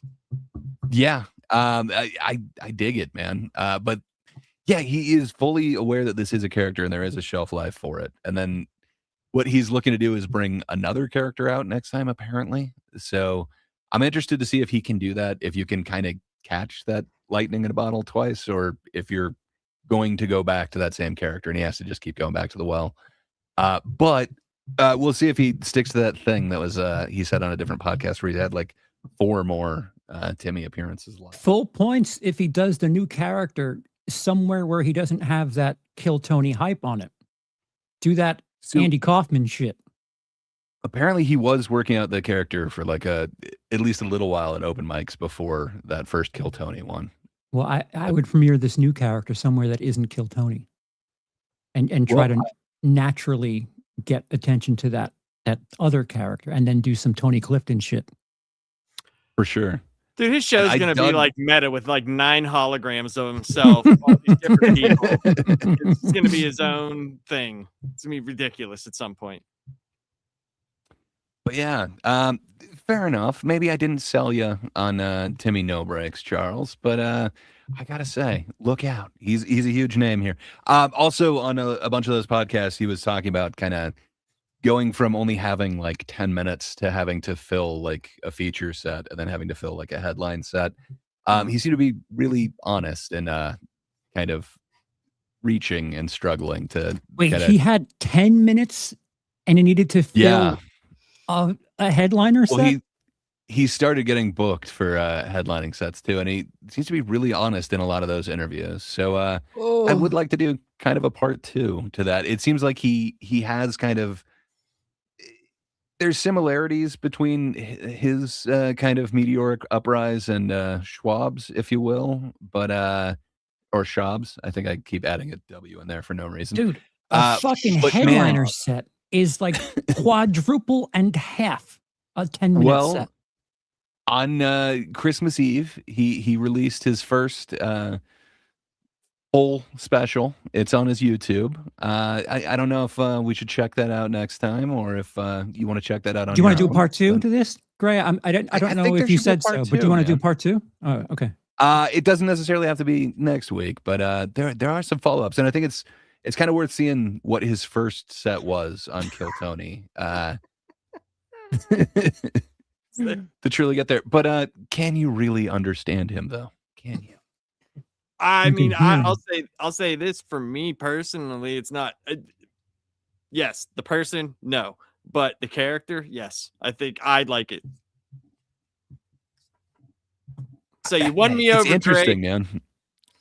I never would have thought that you'd get into comedy to do like a disposable character. But I mean, you look at all the lists that I had you guys. It's like this is like choose 1 the through best 5 on. case scenario. If someone planned on kind doing of a is. character and exploded like that, no one could possibly plan for that. Like that is like the 0.01%. Oh, you nailed it. You capitalized and everything right place, right time. Perfect scenario. The fact that you're getting headlining gigs when you don't have feature time.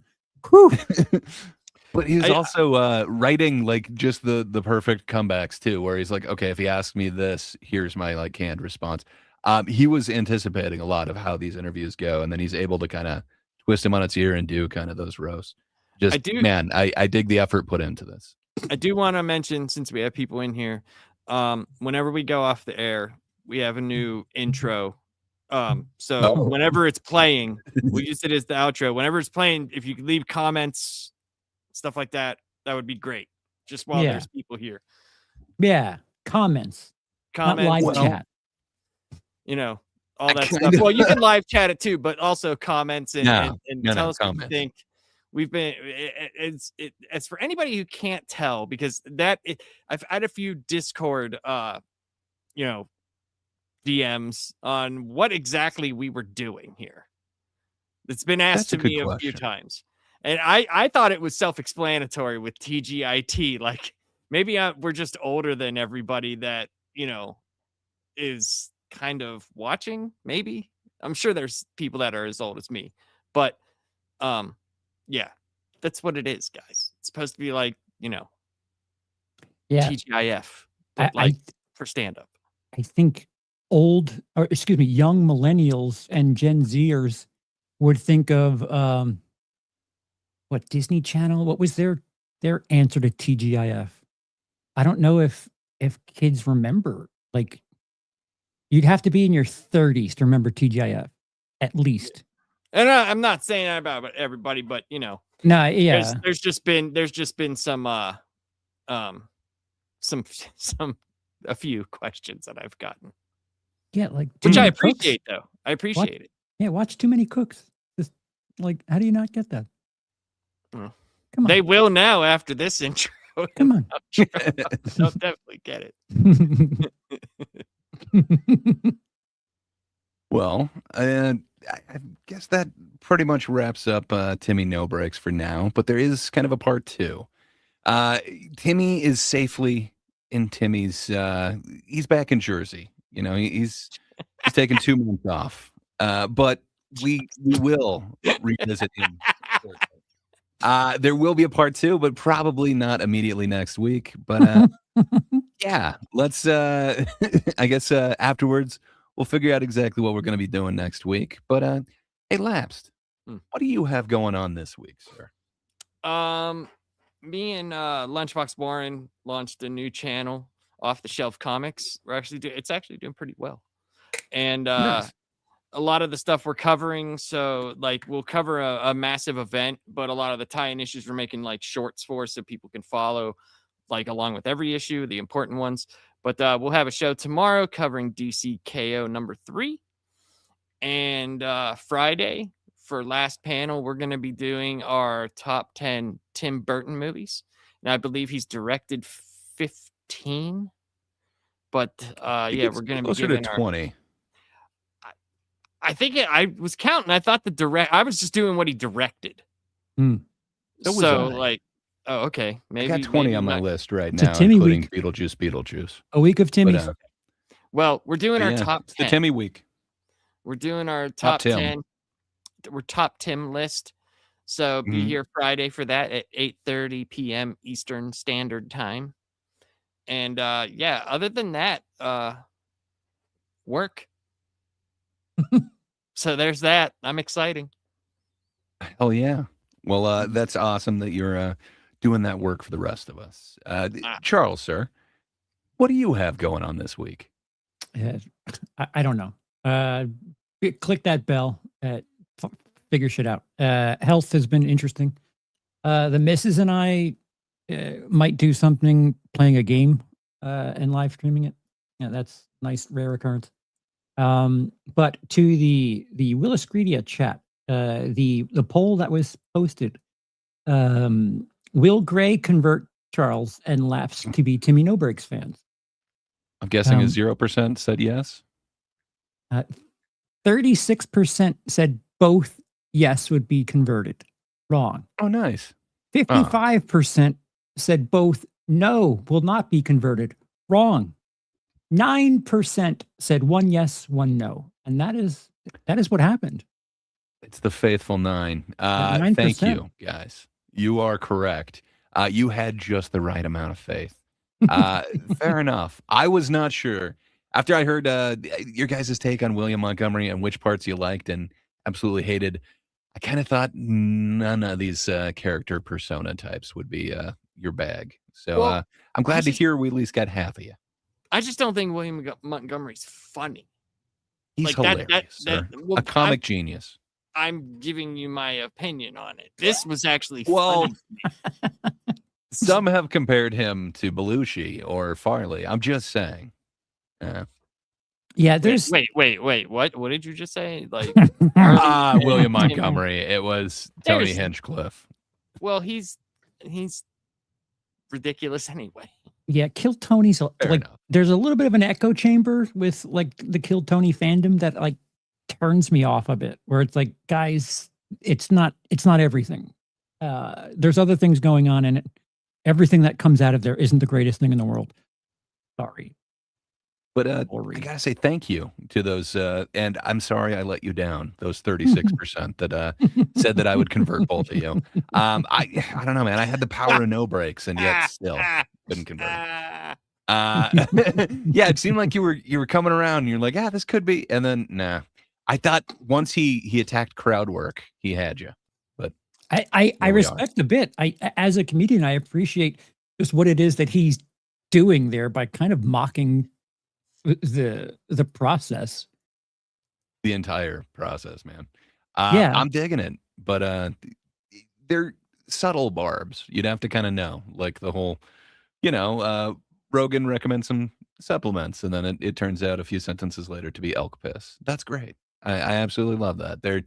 You kind of have to know a little bit of the insides, but man, I dig it. I understand it's not your cup of tea. I think I can find a character one that you'll be into, though. I think that's the real challenge. I wish, Adam. I really wish. Actually, no, I don't think I do wish that my gallbladder grew back during some of those bits. If anything, I felt it produced more stones. Grade's Wow. unadulterated faith that he can convert people to his way of it is admirable, man. I appreciate the drive. I certainly 100%. respect it. I mean, I guess you can lead a horse to water, but you can't make him appreciate funny. I ain't get it. thirsty. You'll drink eventually. I hate food.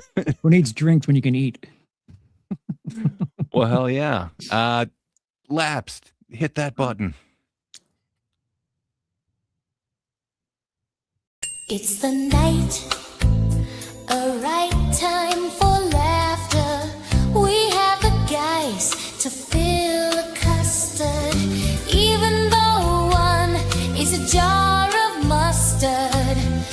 Thank God it's Tuesday. We take a look at comedians, and Charles used to be one. We have a lot to say about comedy. Can you believe Gray is a jar of mustard? And then there's Lapsed. What does he do? And why is he